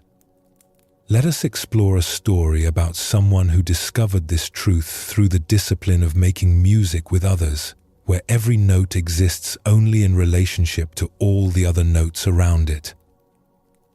In a city known for its musical tradition, there lived a young flute player named Kaito who possessed extraordinary technical skill. From childhood, he had practiced obsessively, mastering difficult pieces that other musicians found impossible. His fingers moved with perfect precision. But Kaito had a problem. He struggled whenever he played in an ensemble. He had recently joined a well-regarded chamber music group that included other flute players, string players, and a drummer. The music they played was complex, requiring all the musicians to blend their sounds into a unified whole. Kaito approached ensemble playing the same way he approached solo performance. He would practice his own part until it was perfect, then show up to rehearsal ready to play it exactly as he had practiced. But something always went wrong. The other musicians would complain that he was too loud, or that his timing was off, or that his interpretation did not match the group's sound. Kaito found this frustrating. He was playing his part correctly. If the others would simply play their parts with equal precision, everything would work. He began to think the problem was that his fellow musicians were not as skilled as he was, that they were holding him back. the group's leader, an elderly string player named Fumio, noticed Kaito's growing frustration. After one particularly difficult rehearsal, Fumio asked Kaito to stay behind for a conversation. "You play beautifully," Fumio said gently. "Your technical skill is remarkable. But you are not yet playing with us. You are playing alongside us. Do you understand the difference?" Kaito frowned. "I play my part correctly. I do not miss notes. I keep time.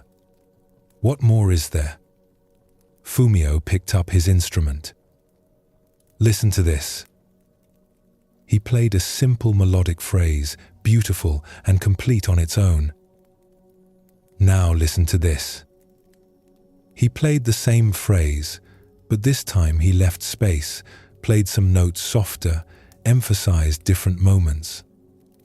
It sounded incomplete, almost wrong on its own. "The second version sounds like you made mistakes," Kaito said. "Exactly," Fumio replied. "But watch what happens when I play that version with others." He called back 2 other musicians who had been packing up to leave. He played his incomplete-sounding phrase while they played their parts. Together, the 3 parts wove into something beautiful. The spaces Fumio had left were filled by the other instruments. The notes he had softened allowed other notes to shine. The emphasis he had changed created a conversation between the parts. "Do you see?" Fumio asked. "When I play alone, I play a complete piece. But when I play with others, I must play an incomplete piece. A piece that needs the others to become whole. This is the essence of ensemble music. Not playing your part perfectly, but playing your part in perfect relationship to all the other parts." Kaito listened, but still did not fully understand.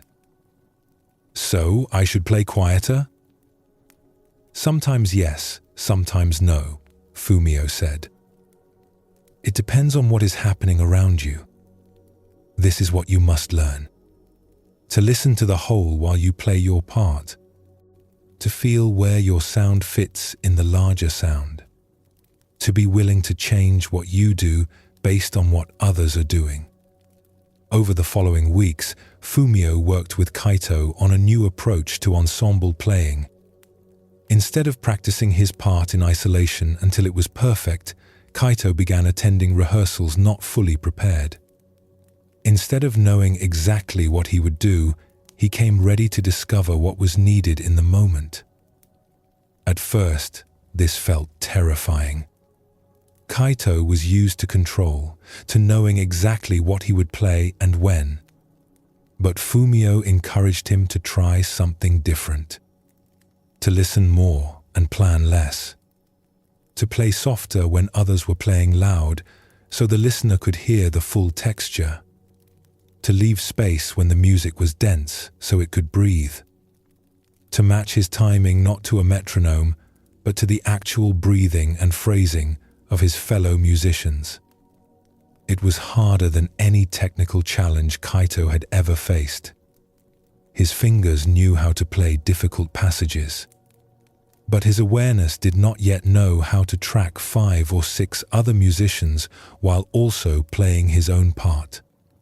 His attention kept collapsing back into just his flute, his notes, his performance. But gradually, something began to shift. There were moments during rehearsal when Kaito would suddenly hear the whole ensemble instead of just himself. In those moments, he could feel where his sound was too loud or too soft, too early or too late, not because someone told him, but because he could hear how it fit or did not fit with the surrounding sounds. One evening, during a particularly beautiful passage, Kaito experienced something remarkable. For several measures, he completely forgot about himself. His awareness expanded to include the whole group. He could hear the string player beside him breathing, could feel the drummer's rhythm in his own body, could sense exactly when to enter and when to hold back. His flute became not a separate voice but one color in a larger painting, one thread in a woven fabric.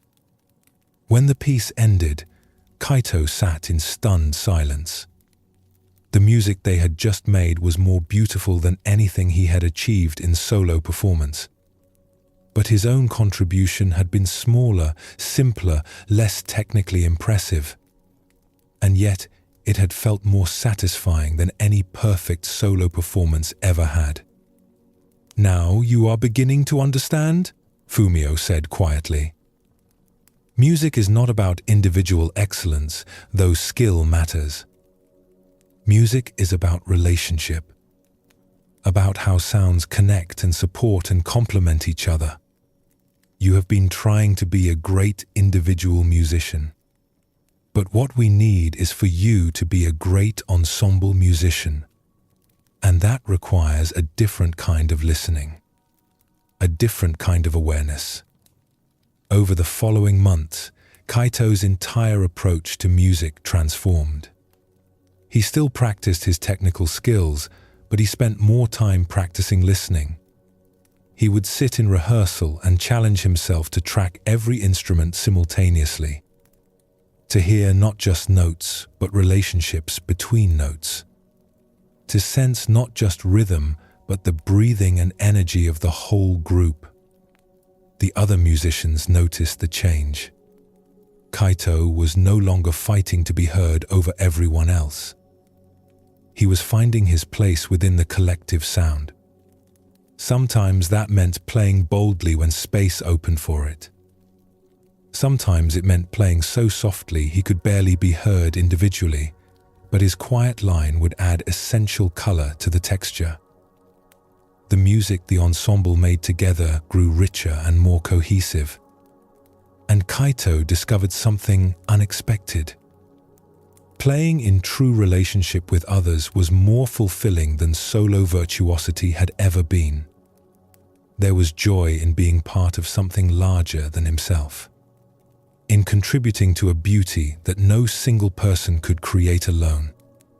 Years later, when Kaito became a teacher, he would tell his students something that would have surprised his younger self.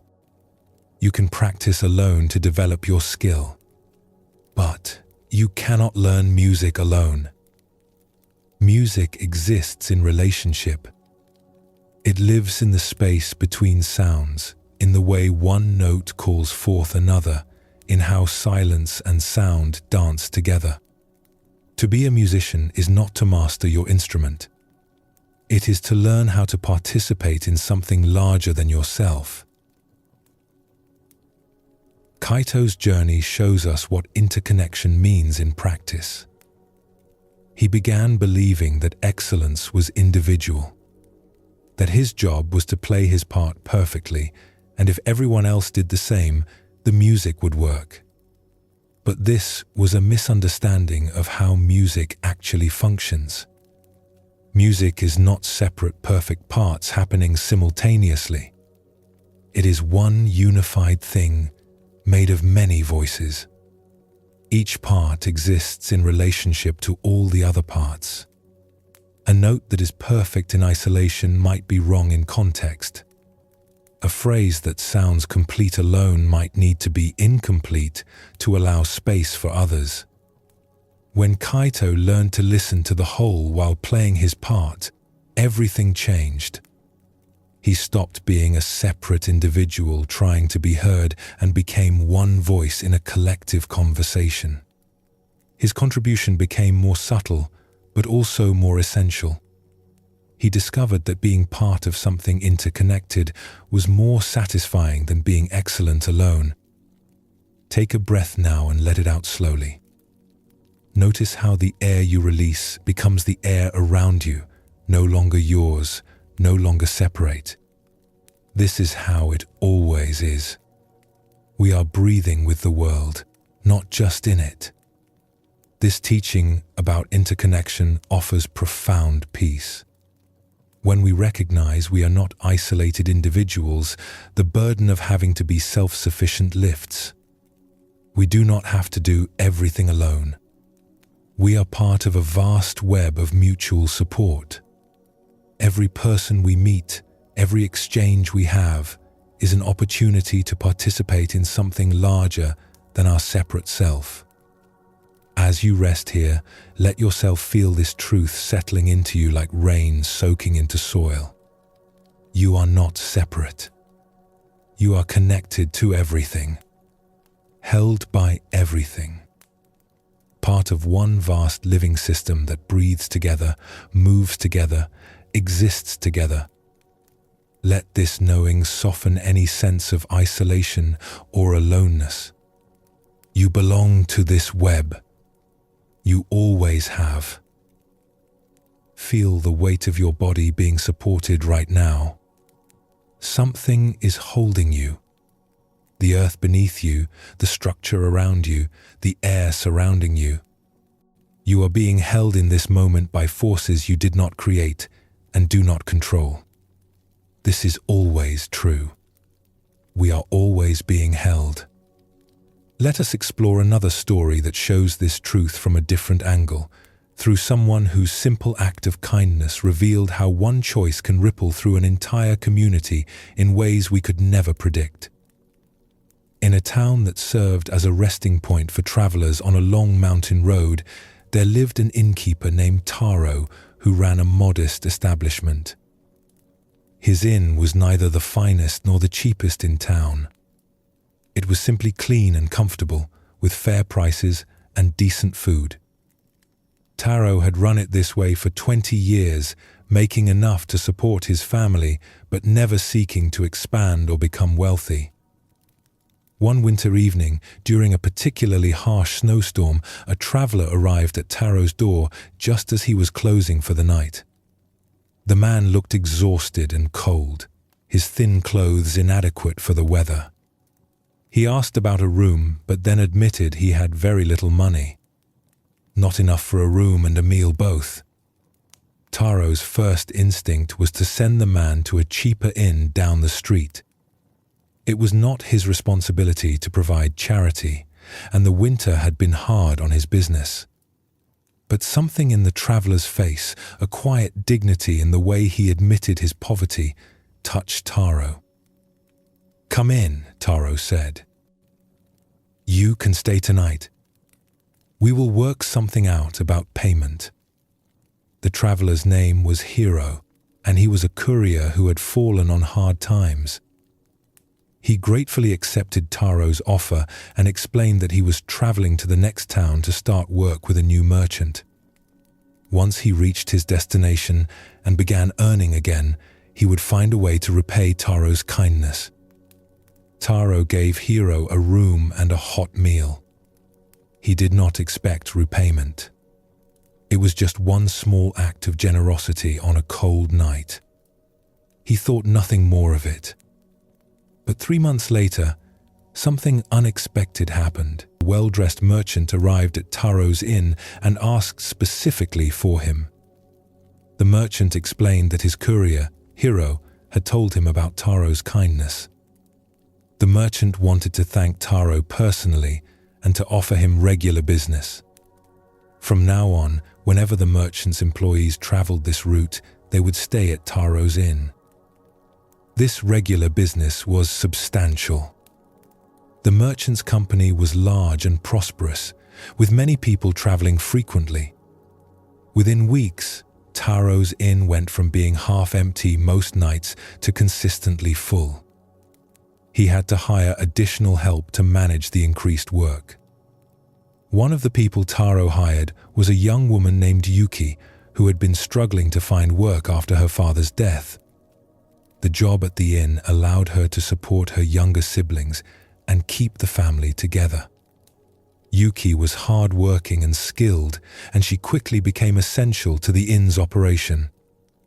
A year later, a fire broke out in a neighboring building in the middle of the night.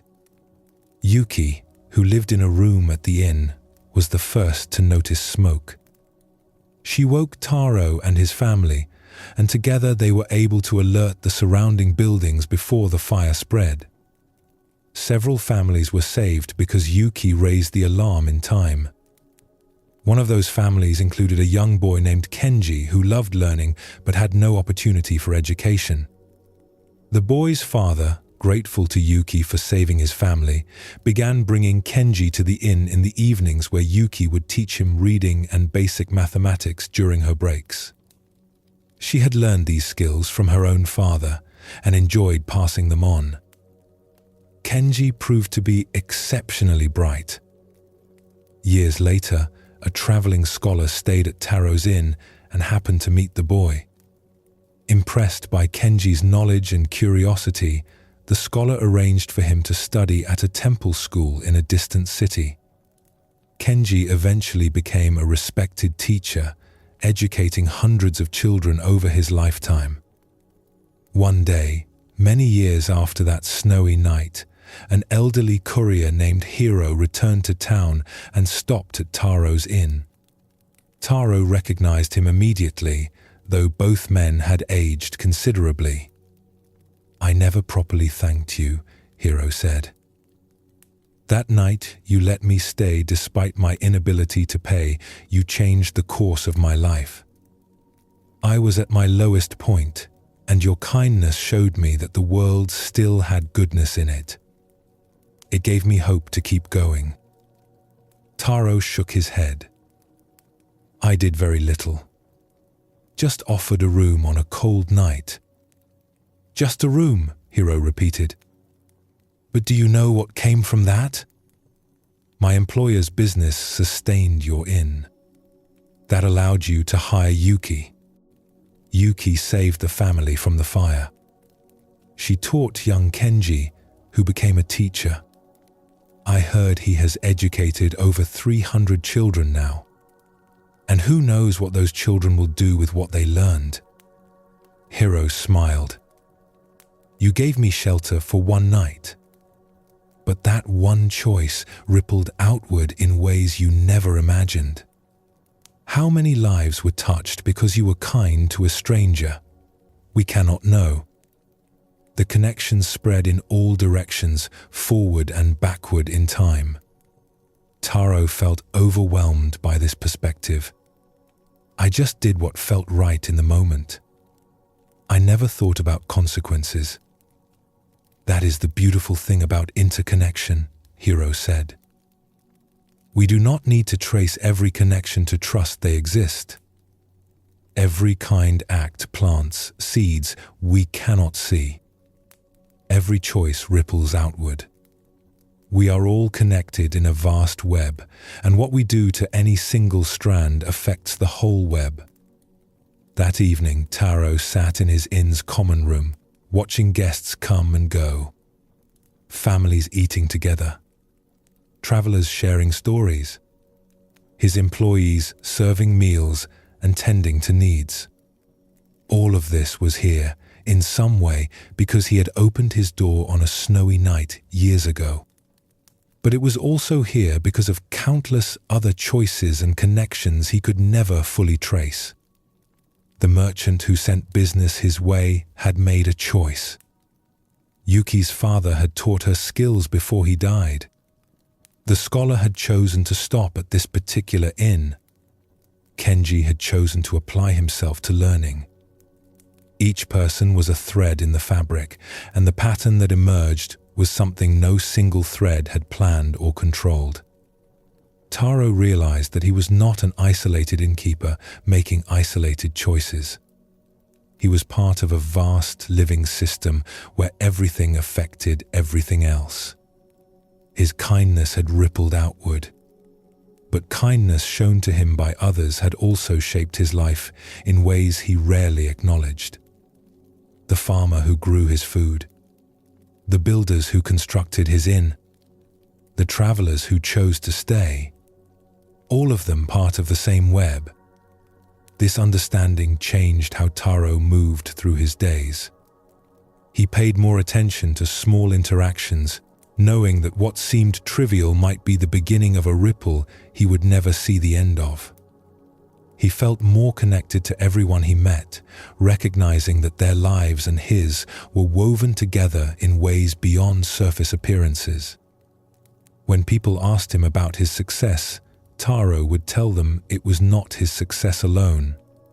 It belonged to everyone who had contributed to it, knowingly or unknowingly. And more than that, it was just part of a larger pattern of connection that included everything and everyone. We think we are separate, he would say. But we are like fish in the ocean, imagining we are independent from the water. Everything we do touches everything else. The question is not whether we are connected. We are. The question is whether we live with awareness of that connection or in ignorance of it. Taro's story reveals interconnection from yet another perspective. He made one simple choice to help a stranger on a cold night. That choice seemed small at the time, but it set in motion a chain of events that affected dozens of lives in ways he could never have predicted. This is how interconnection actually works. Not as abstract philosophy, but as living reality. One act of kindness leading to business opportunity, leading to employment, leading to a fire being noticed, leading to education, leading to hundreds of children learning. Each connection making the next possible. Each choice rippling outward in ways that exceed our ability to track. What strikes us in this story is that Taro did not act kindly because he knew it would lead to good results. He acted from immediate compassion. The web of consequences was beyond his knowledge or control. This teaches us something important. We do not need to understand all the connections to trust they exist. We do not need to trace every ripple to know our actions matter. Let your breathing settle into its natural rhythm now.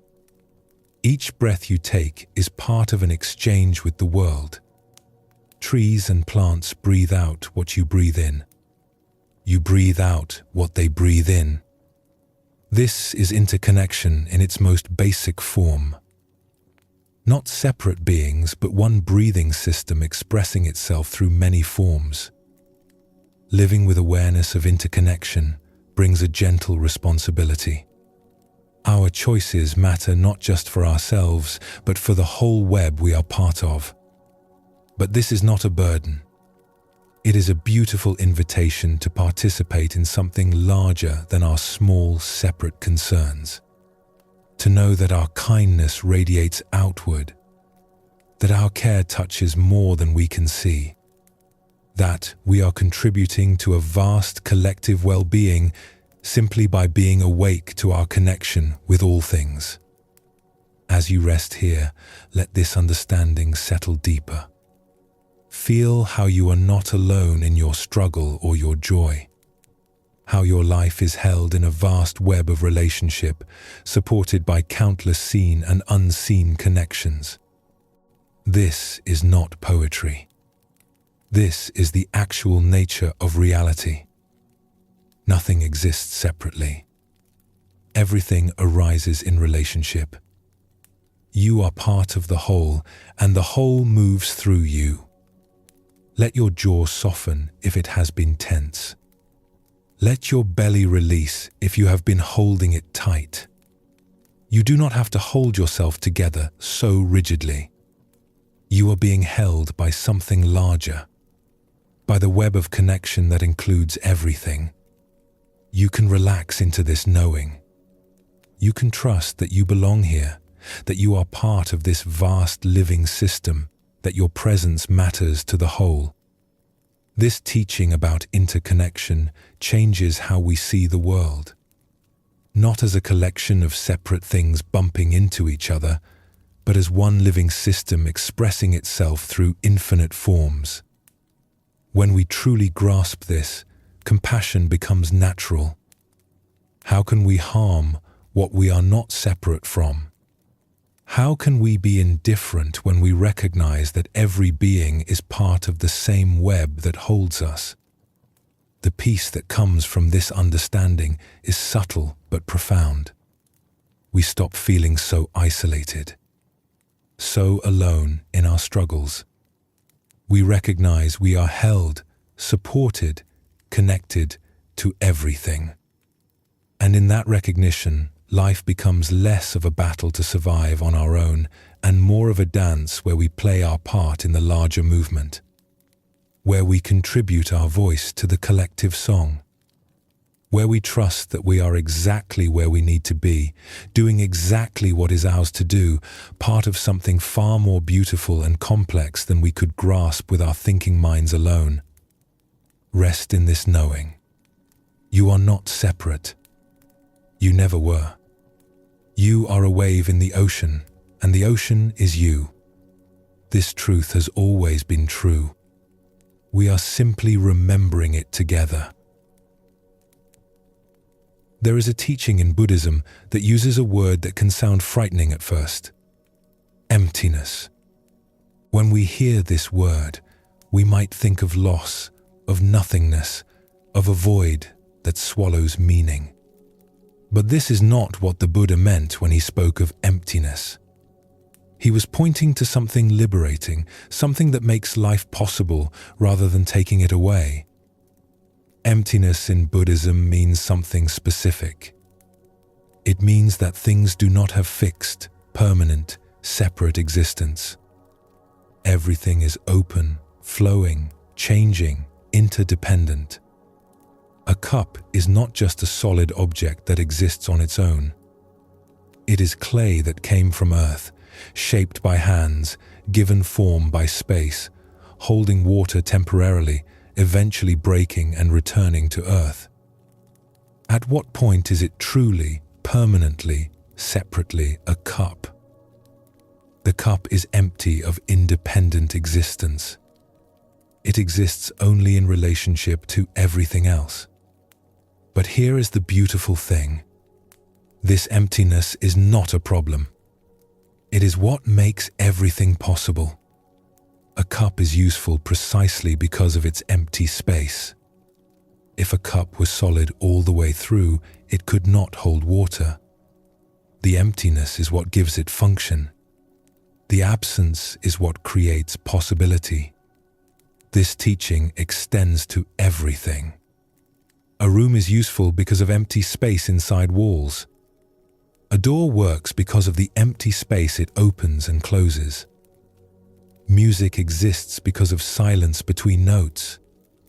Language means something because of space between words. Everywhere we look, we find that emptiness and form are not opposites. They are partners. They need each other. When we understand this, something relaxes inside us.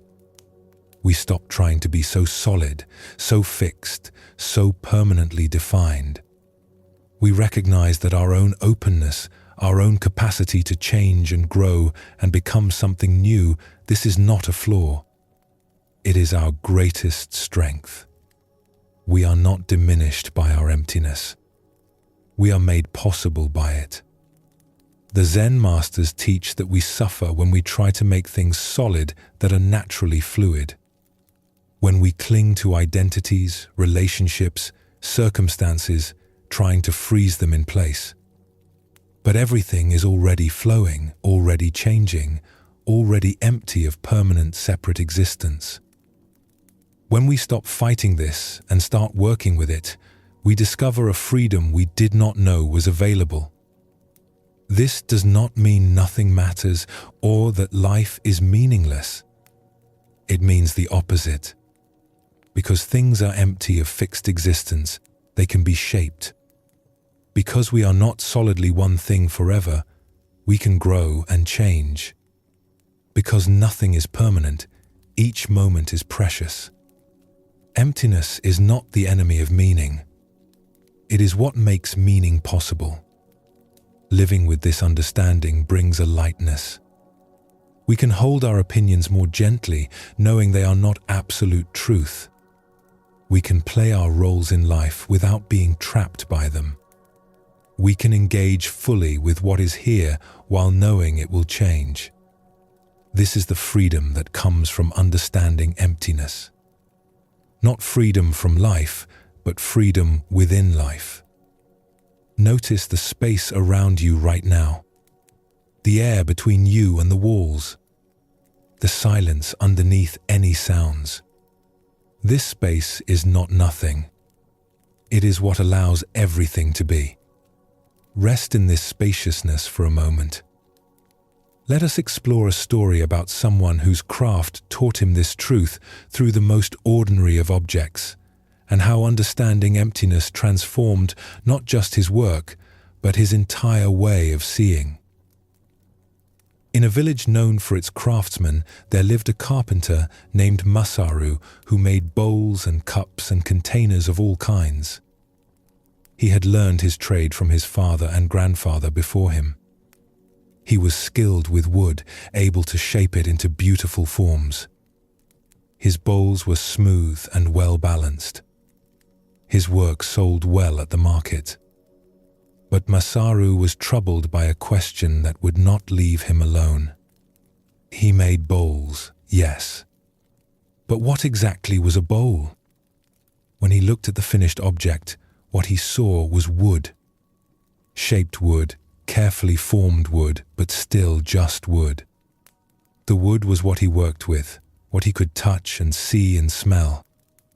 The wood was real. But customers did not buy his bowls because they wanted shaped wood. They bought them to hold rice, to contain soup, to carry water. And all of these functions depended on something Masaru never actually created. The empty space inside the bowl. The hollow. The absence. This bothered him in a way he could not quite explain. He spent his days shaping wood, creating forms. But the usefulness of those forms came from something he never touched. The emptiness inside. It was there, clearly, or the bowl would not work. But he did not make it. It was simply what was left when he removed wood. One autumn, a Zen monk came through the village and stayed at the local temple. Masaru had heard this monk was wise, someone who could answer difficult questions about the nature of things. On impulse, Masaru brought one of his finest bowls to the temple and asked to speak with the monk. The monk, whose name was Sozen, accepted the bowl and examined it carefully. He ran his fingers over the smooth interior and exterior. He held it up to the light. He turned it over in his hands. "This is excellent work," Sozen said. "You are a skilled craftsman." "Thank you," Masaru replied. "But I have a question that troubles me. When you look at this bowl, what do you see?" Sozen smiled. "I see a bowl." "Yes, but what is the bowl?" Masaru pressed. "I shaped the wood. I created the form. But the bowl's usefulness comes from something I never made. The empty space inside. I spend my days working with wood, but it is the emptiness that makes my work valuable. This confuses me. What is real, the wood or the emptiness?" Sozen set the bowl down between them. "Pick it up," he said. Masaru picked up the bowl. "Now, answer me this," Sozen said. "When you pick up the bowl, are you picking up the wood or the emptiness?" Masaru thought about this. "Well, I am holding the wood. My hands touch the wood. And yet, if I asked you to bring me a bowl so I could eat soup, and you brought me a solid block of wood, would that be a bowl?" "No, of course not." So the bowl requires both the wood and the emptiness. Neither is the bowl alone. They create each other. The wood gives shape to the emptiness. The emptiness gives function to the wood. You ask which is real, but this is the wrong question. They are both real, and they are not separate. Sozen picked up the bowl and held it to the light. Look here, where the wood is thin and the light shines through. The wood and the emptiness meet at this edge. Can you point to where one ends and the other begins? They are always together, always creating each other. Form is emptiness. Emptiness is form. Masaru felt something shift in his understanding, but he was not quite there yet. But I work with the wood. I shape it. The emptiness just appears as a result. Does it? Sozen asked. Or do you shape the wood around the emptiness you want to create? When you begin a bowl, what are you imagining? The wood or the hollow? Masaru realized the truth of this. When he started a bowl, he was not thinking about creating wood. He was thinking about creating a space that could hold things. The wood was just his method of defining that space. He was, in fact, sculpting emptiness. You see, Sozen continued, we think solid things are real and empty space is nothing. But your bowls teach a different lesson. The empty space is not nothing. It is what makes the bowl a bowl. Without emptiness, you just have a useless piece of wood. The emptiness is as essential as the form. They need each other. Sozen stood and walked to the temple door. Come, let me show you something. He led Masaru outside and pointed to the temple building. Why is this structure useful? Because it provides shelter, Masaru said. Yes. And how does it provide shelter? Masaru thought about it. Because of the walls and roof. Look more carefully, Sozen encouraged. The walls and roof are just wood and tile. What makes this building useful as shelter is not the walls themselves, but the empty space they create inside. We call it a room. We say we are inside the building. But really, we are inside the emptiness that the building defines. The building exists to create and protect emptiness. They walked through the temple grounds, and Sozen pointed out example after example. The gate worked because of the empty space you walked through. The water bucket was useful because of emptiness that held water. The path was defined by empty space between plantings. Everywhere, emptiness and form were partners, creating usefulness together. By the time Masaru returned home, he saw his work completely differently. He was not just a woodworker. He was a shaper of emptiness. Every bowl, every cup, every container was his way of creating and defining useful empty space. The wood was important, yes. But it was important as the edge, the boundary, the definition of emptiness. This understanding changed his craft in subtle ways. He began to pay more attention to the space inside his bowls, to the quality of the hollow, to how the emptiness felt when you looked into it or reached into it. His bowls became even more beautiful because he was consciously shaping both the form and the emptiness, recognizing both as equally real and important. But the change went deeper than his work. Masaru began to see emptiness everywhere in life. In the pause between his hammer strikes, in the silence after a conversation, in the rest between days of work, in the space between thoughts. All of this emptiness was not absence. It was presence of a different kind. It was what made movement possible, what made sound meaningful, what made rest restful. He realized that he himself was like a bowl in a way. His body was form, yes, but his consciousness was like the empty space inside a bowl. Open, receptive, able to hold experiences without being solid. His awareness was not a thing. It was a spaciousness that allowed thoughts and feelings and sensations to arise and pass. This understanding brought tremendous peace. Masaru stopped needing to be so solid, so fixed, so permanently defined. He could be like his bowls, shaped and useful, but fundamentally open. Not diminished by his openness, but made possible by it.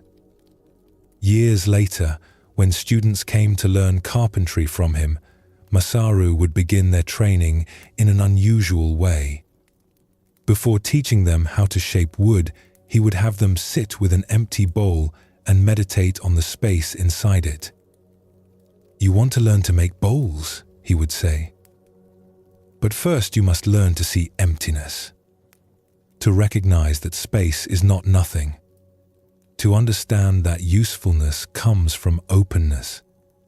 Once you see this, once you really see it, then we can talk about wood." Masaru's journey shows us what emptiness means in lived experience.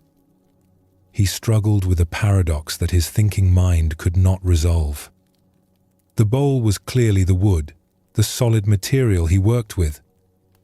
But the bowl's function came entirely from what was not wood, from the empty space he never actually created. Sozen helped him see that this apparent paradox reveals a deeper truth. Form and emptiness are not separate. They arise together. They define each other. The wood gives shape to the emptiness.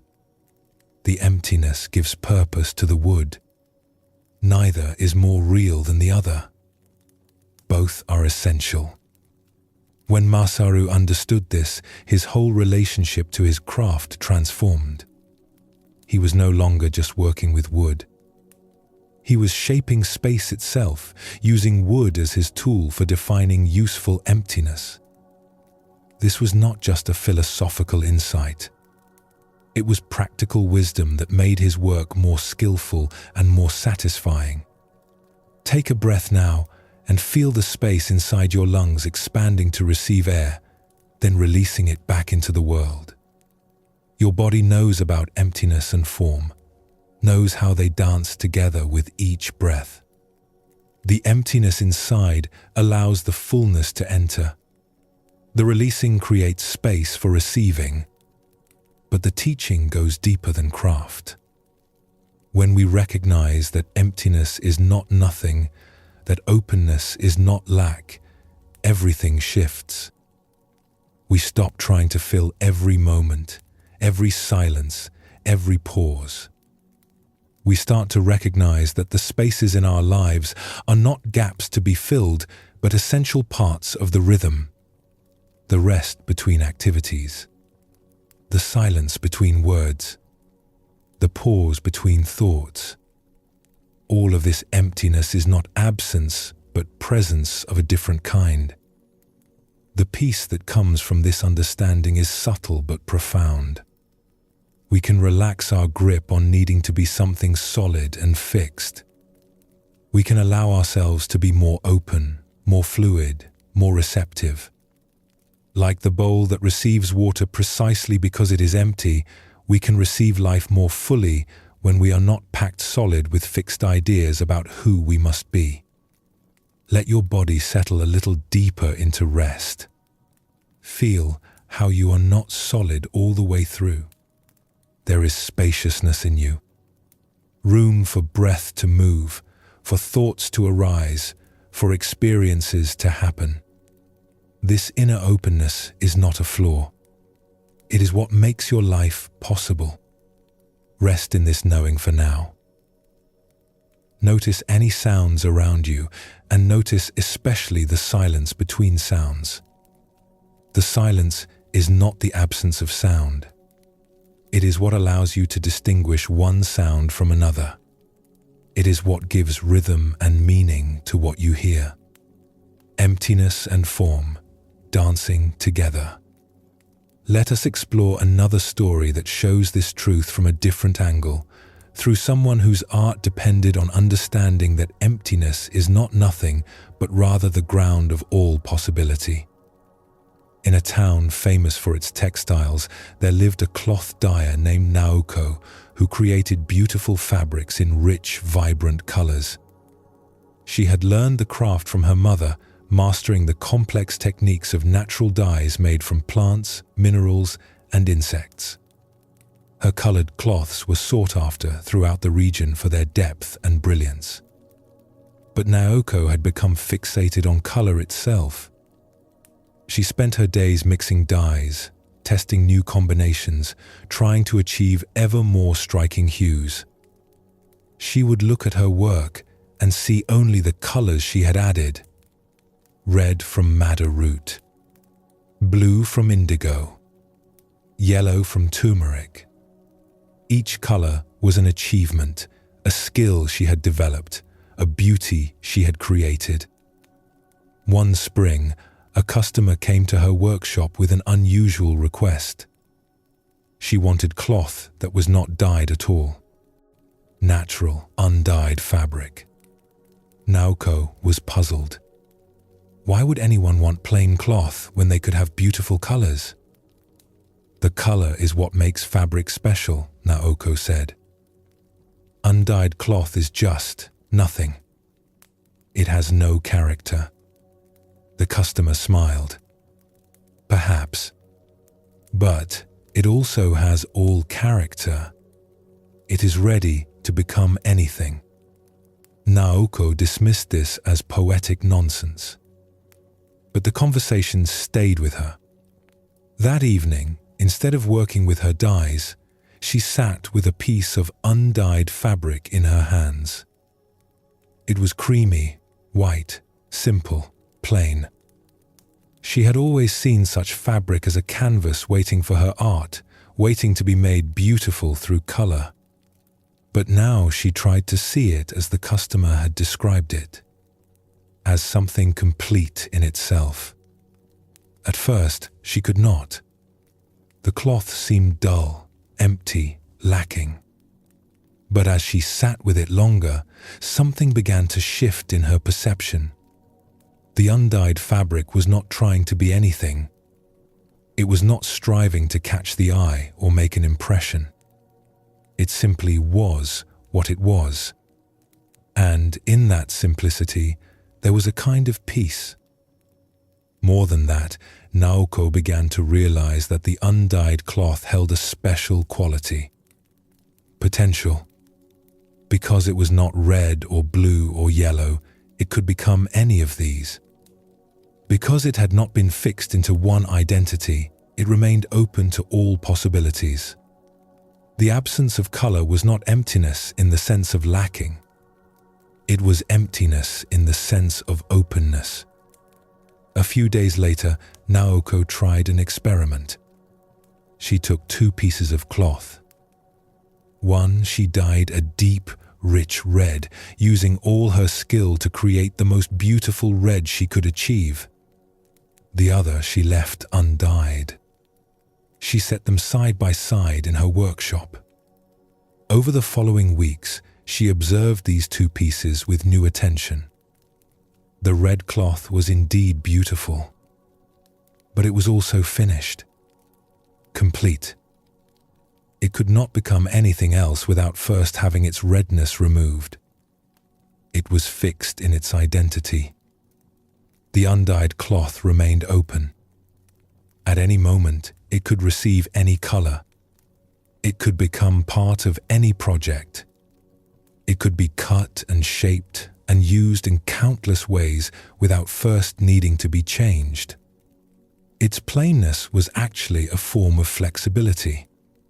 Its lack of specific color was actually a kind of freedom. Naoko began to see parallels to her own life. She had spent years developing her identity as a master dyer. This identity was real, like the color in her dyed cloths. She was good at what she did. But she had also become fixed in that identity. When opportunities arose that were not about dyeing, she dismissed them. When people suggested she try new approaches, she resisted. She was like her red cloth, beautiful but complete, fixed but limited. She thought about the undyed cloth's openness. What would it mean to be more like that in her own life? To not be so completely defined by what she had already become? To remain open to new possibilities even while maintaining her skills?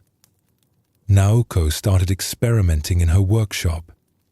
Instead of only creating boldly colored fabrics, she began working with subtle variations, leaving some areas undyed, creating pieces where the natural color of the fabric played as important a role as the dyes she added. She discovered that the contrast between dyed and undyed areas created a tension that was more interesting than solid color alone.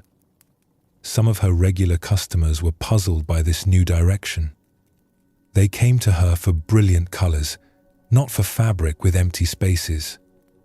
But other customers, particularly those who practiced tea ceremony and valued simplicity, were drawn to this new work. They saw in it a sophistication that pure color lacked. More importantly, Naoko's own relationship to her craft deepened. She was no longer just adding beauty to plain fabric. She was working with the dialogue between color and its absence, between form and emptiness, between what was there and what was not there. She began to see that both were essential, that the undyed areas made the dyed areas more powerful. That emptiness gave meaning to fullness. One afternoon, a young apprentice came to study with Naoko. The girl was eager and asked to learn how to create the most vibrant colors possible.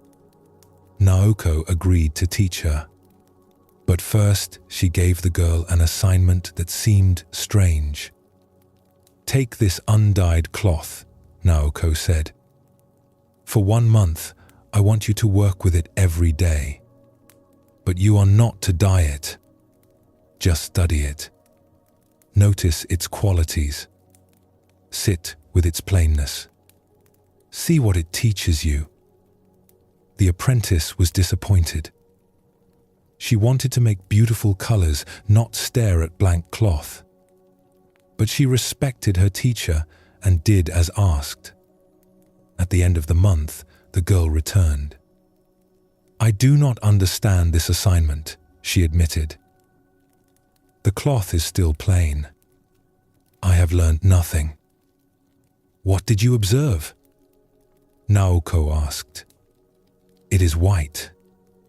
It is plain. It waits, I suppose." "Good. That waiting, that openness, that is emptiness. Now tell me, if I asked you to dye this cloth red right now, could you?" "Yes, easily." "What if I asked you to dye it blue?" "Yes, that too." "And if I asked you to cut it into the shape of a flower, or use it as a base for embroidery, or any of 1,000 other things?" "All possible." "Now look at this cloth," Naoko said, showing the girl a piece of fabric she had dyed a deep purple. "If I ask you to make this cloth red, can you?"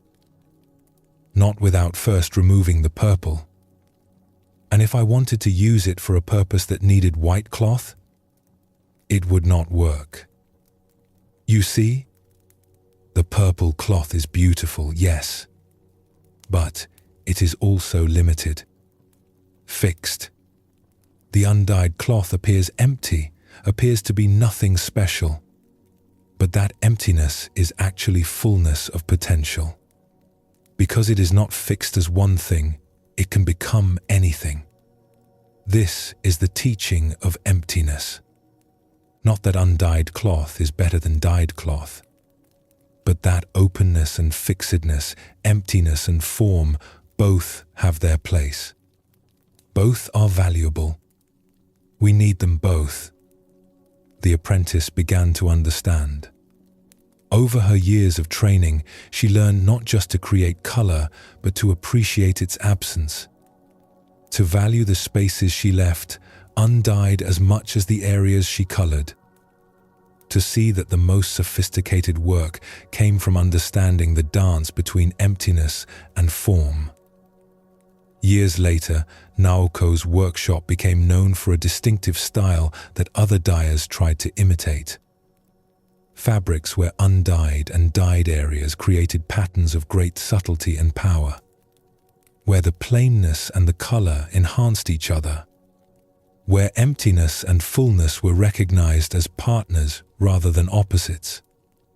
When visitors asked about her technique, Naoko would say something that sounded simple but held depths. "I do not just add color to cloth. I work with the relationship between color and its absence. The dyed areas matter, but so do the undyed areas. Learning to value emptiness as much as form, this is what took me from being a good dyer to understanding what dyeing really is." Naoko's story reveals another dimension of emptiness. She began seeing undyed cloth as nothing, as merely waiting to be made beautiful through her skill. But when she learned to look at it with fresh eyes, she saw that its plainness was not lack, but potential. Its openness was not weakness, but strength. The undyed fabric could become anything precisely because it was not already something fixed. Like the empty space inside Masaru's bowls, the absence of color in Naoko's cloth was not nothing. It was the ground of all possibility. It was what allowed change, growth, transformation. It was freedom in the form of openness. When Naoko began working with the relationship between dyed and undyed areas, her art deepened. She stopped seeing her work as simply adding color to emptiness. She recognized that emptiness and form need each other, that the undyed areas give power to the colored areas, that the spaces make the solid forms meaningful. Let your eyes close for a moment if they have been open, or soften your gaze if they are already closed. Notice the darkness or softness behind your eyelids. This is not nothing. It is the background that allows images to appear when your eyes open. It is the emptiness that makes seeing possible. Rest in this gentle darkness. This teaching about emptiness offers profound freedom. When we understand that openness is not lack, that potential is not the same as absence, we can release our desperate need to be filled, to be fixed, to be completely defined. We can allow ourselves to remain open, to be unfinished, to be receptive to what comes. Like undyed cloth, we have the capacity to receive new experiences, learn new things, become something we have not yet imagined. This is not because we are lacking something, but because we are fundamentally open. Our consciousness is not a solid thing, but a spacious awareness that can hold anything. This openness is our nature, and it is what makes growth and change and wisdom possible. Feel the rise and fall of your breathing. Notice the pause at the top of the inhale and the pause at the bottom of the exhale. These pauses are not interruptions. They are essential parts of the breathing cycle. The emptiness between breaths is what allows the next breath to begin. Form and emptiness, taking turns, making life possible. The peace that comes from understanding emptiness is the peace of not needing to be completely filled, completely finished, completely fixed. We can carry our identities and skills lightly, like Naoko carrying her mastery of dyeing. We can be good at what we do while remaining open to what we might become.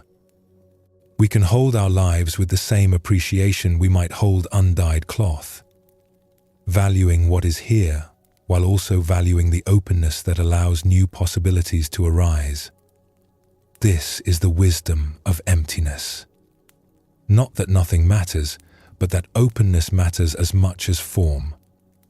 Not that we should be empty of everything, but that our capacity for openness is what makes us truly alive. The bowl is useful because of its hollow. The room is shelter because of the space inside walls. We are human because of our capacity to receive, to learn, to grow, to remain open to what we have not yet encountered. Rest in this spacious awareness now. You are not solid all the way through. You are more like the sky than like a rock. Vast, open, able to hold everything without being cluttered by anything. This is your nature. This is what emptiness really means. Not absence, but presence of a different kind. The presence of infinite possibility.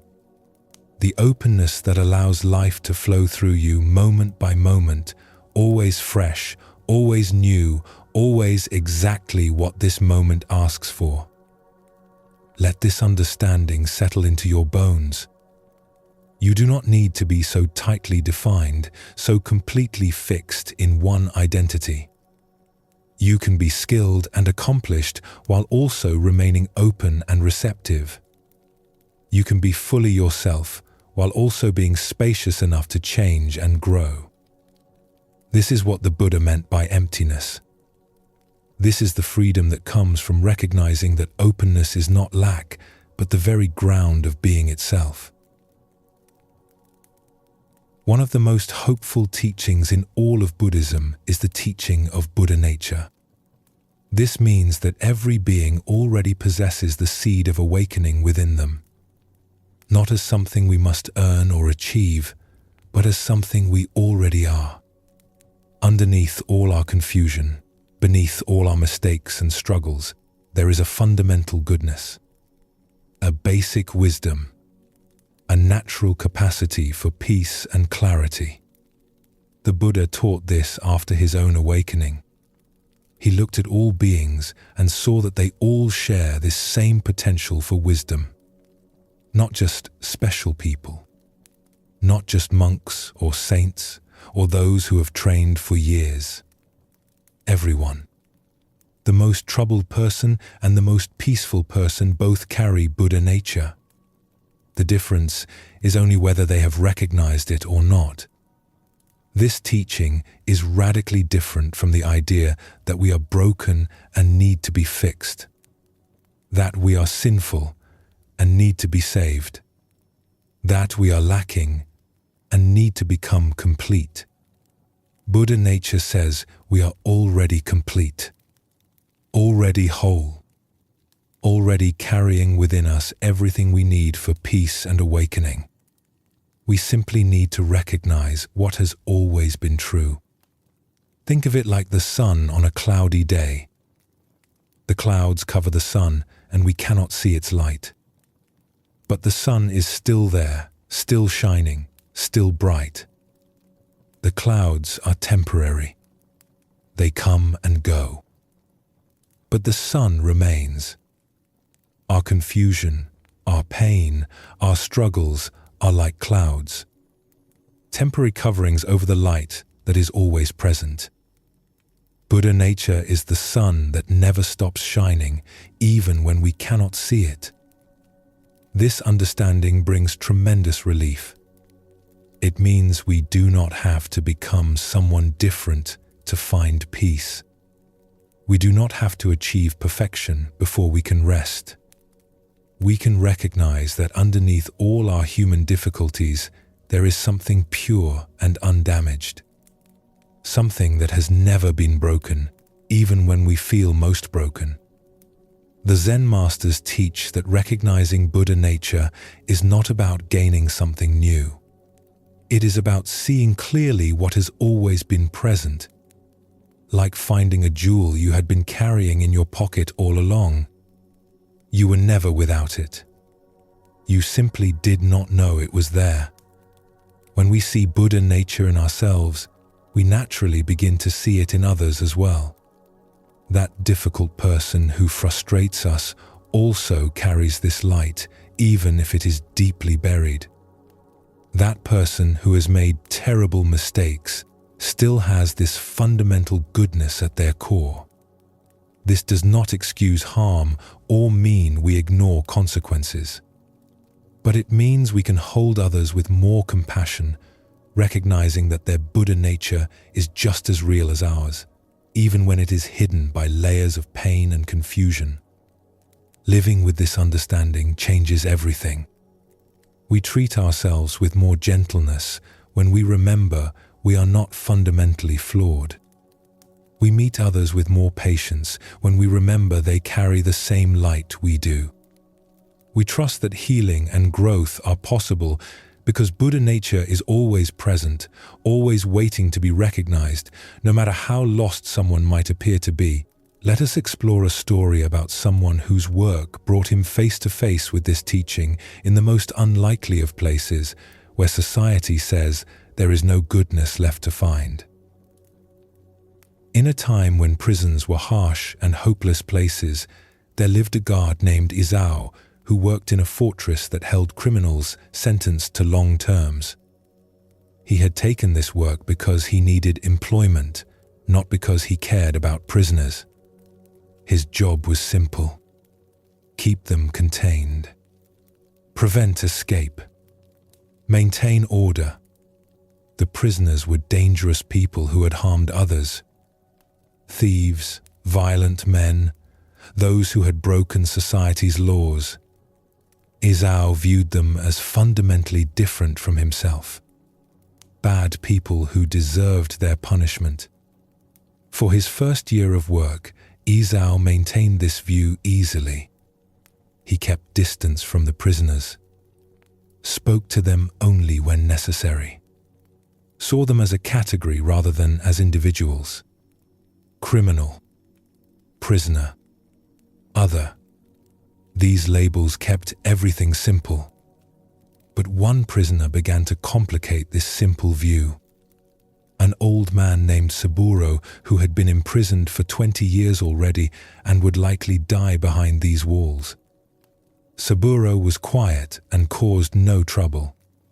He would sit in the prison yard during the allowed time outside, simply watching the sky or the birds that landed nearby. Other prisoners avoided him. Guards ignored him. He seemed to exist in his own peaceful world, despite being in this terrible place. Izao found himself watching this old man with growing curiosity. How could someone be peaceful in such circumstances? After 20 years in prison, most inmates were either broken or bitter. But Saburo seemed neither. He seemed somehow content. One afternoon, Izao's curiosity overcame his professional distance. He approached Saburo in the yard and asked bluntly, "How are you not miserable?" Saburo looked up at him with clear eyes. "Should I be miserable?" "You are in prison," Izao said. "You will likely never leave here. You have lost your freedom, your life. How could you not be miserable?" Saburo smiled gently. "I lost my freedom on the outside. That is why I ended up here. Being in prison simply made visible what was already true." Izao did not understand. "You were free on the outside. You could go where you wanted. Could I?" Saburo asked. "I was a slave to my anger, to my pride, to my need to prove I was stronger than others. Those things imprison me far more effectively than these walls do. At least here, I can see the bars clearly. Out there, I could not see the prison I carried inside myself." Over the following months, Izao found himself talking with Saburo more often. Brief conversations during the old man's time in the yard. The prisoner spoke about things Izao had never considered. About how suffering comes from inside more than from circumstances. About how peace is possible even in difficulty. about how every person carries something pure within them, even if it is buried under years of pain and poor choices. "You think I am different from you," Saburo said one day. "You see yourself as good and me as bad. You are the guard, and I am the criminal. But these are just roles we are playing. Underneath, we are the same. We both carry Buddha nature. We both have the capacity for wisdom and compassion. I just forgot mine for many years." Isao found this idea troubling. "You hurt people. I have read about your crime. You were violent." "Yes," Saburo said simply. "I hurt people. I was drowning in anger and confusion, and I made terrible choices. But those choices were not my nature. They were clouds covering my nature. Being here, with nothing else to do but sit with myself, I have finally begun to see past the clouds, to remember what was underneath all along." "And what is underneath?" Isao asked, not sure he believed any of this. "The same thing that is underneath in you, in everyone. A basic goodness, a capacity for clarity. Buddha nature, the monks call it. It was there even when I was hurting people. I just could not see it. It was buried so deep under my anger and pain that I did not know it existed." Isao wanted to dismiss this as the rationalization of a criminal trying to feel better about himself. But he could not dismiss the actual peace he saw in Saburo's eyes. Whatever this old man had found, it was real.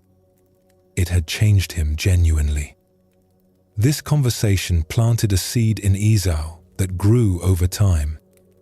He began to look at the prisoners differently. Not as simply bad people, but as people who had forgotten their own Buddha nature. People whose goodness had been buried under trauma, anger, addiction, desperation.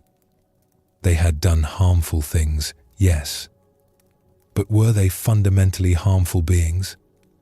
Or were they beings who had lost connection with their own fundamental goodness? He started to notice things he had overlooked before. The prisoner who was violent with other inmates, but was gentle with the mice that lived in the walls. The thief who shared his meager food with weaker prisoners. The man convicted of terrible crimes who wept quietly when he heard a bird singing. Small moments that suggested something decent existed even in people's society had labeled as completely bad. This new way of seeing changed how Isao did his work. He still maintained order and kept prisoners contained. That was his job. But he stopped treating them as less than human. He learned their names. He spoke to them with basic respect. When he had to discipline someone, he did so firmly but without cruelty. He began to see his role not just as controlling dangerous people, but as maintaining dignity in an undignified place. The other guards noticed the change and mocked him for going soft. But Isao found his work became more sustainable. When he had seen prisoners as purely bad, he had needed to maintain constant vigilance and hardness. It was exhausting. But when he recognized their Buddha nature beneath their troubles, he could remain alert without becoming cruel. He could be firm without losing his own humanity. Years later, old Saburo died peacefully in his sleep. Isao was the guard who found him the next morning. The old man's face was calm, a slight smile on his lips. Isao felt grief at the loss, which surprised him. He had become friends with a prisoner, something he never thought would happen. At Saburo's simple funeral, attended only by a few guards and inmates who had known him, Isao spoke briefly. "This man taught me something I did not expect to learn in a prison. He taught me that goodness is not something you earn. It is something you are, even when you forget it, even when you lose sight of it for years, even when others cannot see it anymore. It is always there, waiting to be remembered. Saburo remembered his goodness after 20 years in prison. If he could find his Buddha nature in this place, then maybe we all can find ours wherever we are. From that day forward, Isao approached every prisoner with the question, where is their Buddha nature hiding? Sometimes it was buried very deep. Sometimes he never caught a glimpse of it. But knowing it was there, even when invisible, changed how he showed up for his work. He became known among prisoners as a fair guard. Strict, but not cruel. Firm, but respectful. He created order not through fear, but through maintaining dignity. When younger guards asked him how he managed to work in such a difficult place without becoming hardened or bitter, Isao would tell them about Saburo, about learning to see Buddha nature even in people who have forgotten it themselves. When you see only criminality, he would say, you have to protect yourself constantly from bad people. But when you see Buddha nature temporarily hidden, you can do your work without losing yourself. You can maintain boundaries without building walls inside your own heart. Isao's transformation shows us what it means to recognize Buddha nature in lived experience. He began with the common view that divides people into good and bad, guards and criminals, decent people and dangerous people. This division seemed obvious and necessary for his work. But Saburo challenged that simple division, not by denying his own crimes or claiming to be innocent, but by pointing to something deeper than behavior, something that exists underneath actions and circumstances, the fundamental capacity for awakening that every being carries. When Isao began to see Buddha nature in the prisoners, his work changed completely. Not because he became careless or permissive. He still maintained order and safety. But he stopped needing to view prisoners as fundamentally other, as completely different from himself. He could see their crimes as actions taken from confusion and pain, not as expressions of their essential nature. This understanding brought him peace in a difficult job. When you must be around suffering and difficulty all day, recognizing Buddha nature in everyone allows you to remain open rather than closing your heart for protection. You can maintain appropriate boundaries while still seeing the humanity in those around you. Take a breath and let it out slowly. This same breath moves through every living being. The same air that fills your lungs has filled countless others. We are all breathing the same life force, all sharing this basic aliveness that connects us beneath our surface differences. Let us explore another story that shows this truth from a different perspective, through someone whose simple daily work became his path to recognizing Buddha nature in the most ordinary of places. In the countryside, there lived a shepherd named Daisuke, who spent his days and nights watching over a flock of sheep in the mountain meadows. It was simple work, some would say lowly work. No one considered shepherding to be a spiritual practice. It was just a job requiring patience and attention, but nothing particularly special. Daisuke had not chosen this work because he loved it. He had inherited the flock from his uncle and needed to make a living. Most days felt long and empty. He would walk with the sheep to good grazing areas, watch to make sure none wandered too far, protect them from occasional predators. Then he would lead them back to safety for the night. Day after day, season after season. The same simple tasks repeated endlessly. Sometimes traveling monks would pass through the high meadows. Daisuke would watch them with a mixture of envy and regret. They were doing something important with their lives, practicing meditation, studying sacred texts, seeking enlightenment, while he was just a shepherd, watching animals eat grass, keeping them from harm. Nothing spiritual, nothing meaningful, just ordinary survival. One summer, an old monk stopped to rest near where Daisuke was watching his flock. The monk sat on a large stone, completely still, eyes closed. Daisuke tried not to disturb him. This monk was clearly doing something important. Meditating, cultivating wisdom. All the things Daisuke imagined he could do if only he had time, if only his life was different, if only he was not stuck being a shepherd. After a long while, the monk opened his eyes and smiled at Daisuke. "You guard your flock with great attention," he said. "I have been watching you even while sitting.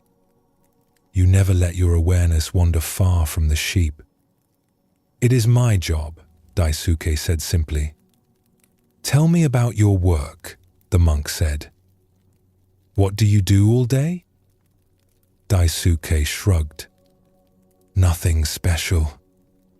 I lead them to grass. I watch them eat. I guide them away from danger. I make sure they return safely at night. The same things every day. And when you watch them, what is your mind doing?" "Watching," Daisuke said, confused by the question. "I pay attention to where each sheep is, whether any are straying, if any seem sick or troubled. I notice the weather changing. I listen for predators. I stay alert to what is happening." The monk nodded slowly. "You are describing meditation?" Daisuke laughed. "No, I am describing sheep herding. I am not meditating. I am just doing my job." "What do you think meditation is?" the monk asked gently. "Sitting still with closed eyes, quieting the mind, practicing special techniques. What monks do." "That is one form of meditation," the monk agreed. "But meditation is really about paying attention, being present, maintaining awareness of what is actually happening in each moment. You do this all day, every day. You practice presence constantly. Your work requires it." Daisuke frowned. "But I am not thinking about Buddha or enlightenment. I am thinking about sheep. The object of attention is less important than the quality of attention itself," the monk said. "When you watch your flock with complete presence, not lost in daydreams or worries, but actually here with what is happening, that is meditation. When you notice subtle changes in an animal's behavior because you are truly paying attention, that is mindfulness. Your work is making you practice what monks sit in temples trying to learn." The monk stood and prepared to continue his journey. But before leaving, he said something that would stay with Daisuke for the rest of his life. "You think spiritual practice happens only in temples, only during special activities. But Buddha nature is present everywhere, in everything. In caring for animals as much as in sitting meditation. In protecting life as much as in studying texts. You are already practicing. You just have not recognized it." After the monk left, Daisuke sat with this strange idea. Could his ordinary work really be spiritual practice? Could caring for sheep be as valuable as temple meditation? It seemed impossible, but he decided to test it, to pay attention to his work in a new way. not as something separate from spiritual life, but as spiritual life itself. The next morning, as he led the flock to pasture, he noticed everything differently. The way the early light touched the hillside, the particular sound each sheep made, the feeling of the ground under his feet, the coolness of the air, the vast sky overhead. He had seen all of this 1,000 times before, but now he saw it with new attention, with presence, with awareness that this moment, this simple morning with sheep, was his actual life. Not something to get through while waiting for real life to begin somewhere else. As days passed, Daisuke's relationship to his work transformed completely.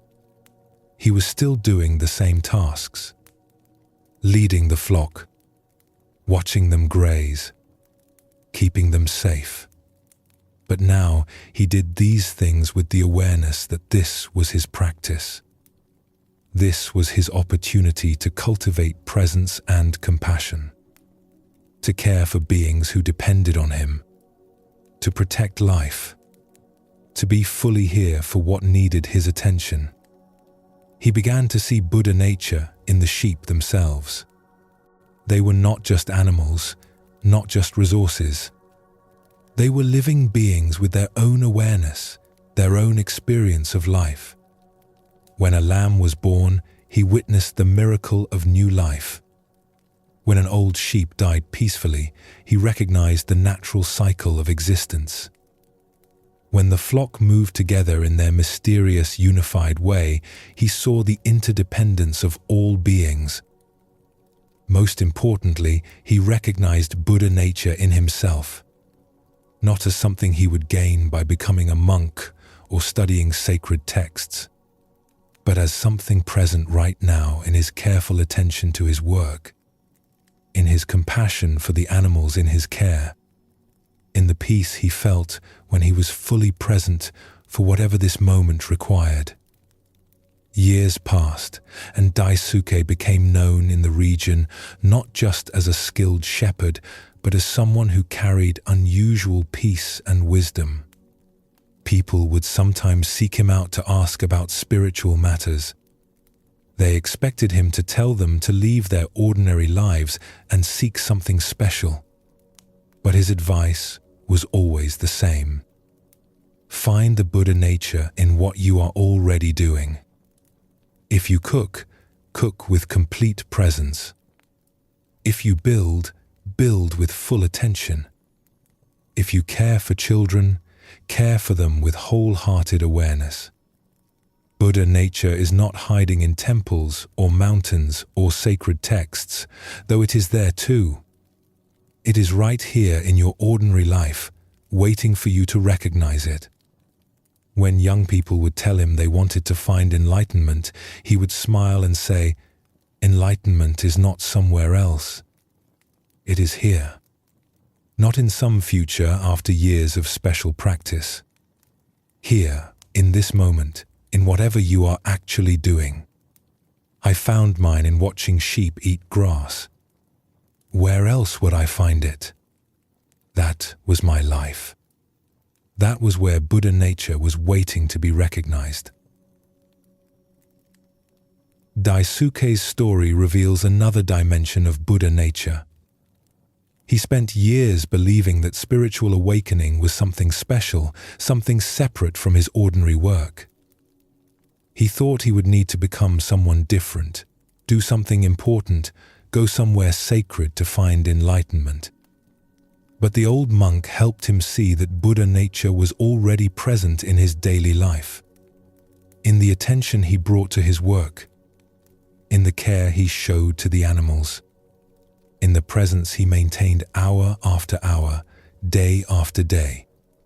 His ordinary work was already spiritual practice. He just had not recognized it. This teaching offers tremendous relief to those of us who cannot leave our regular lives to meditate in temples. Buddha nature is not only for monks or special people.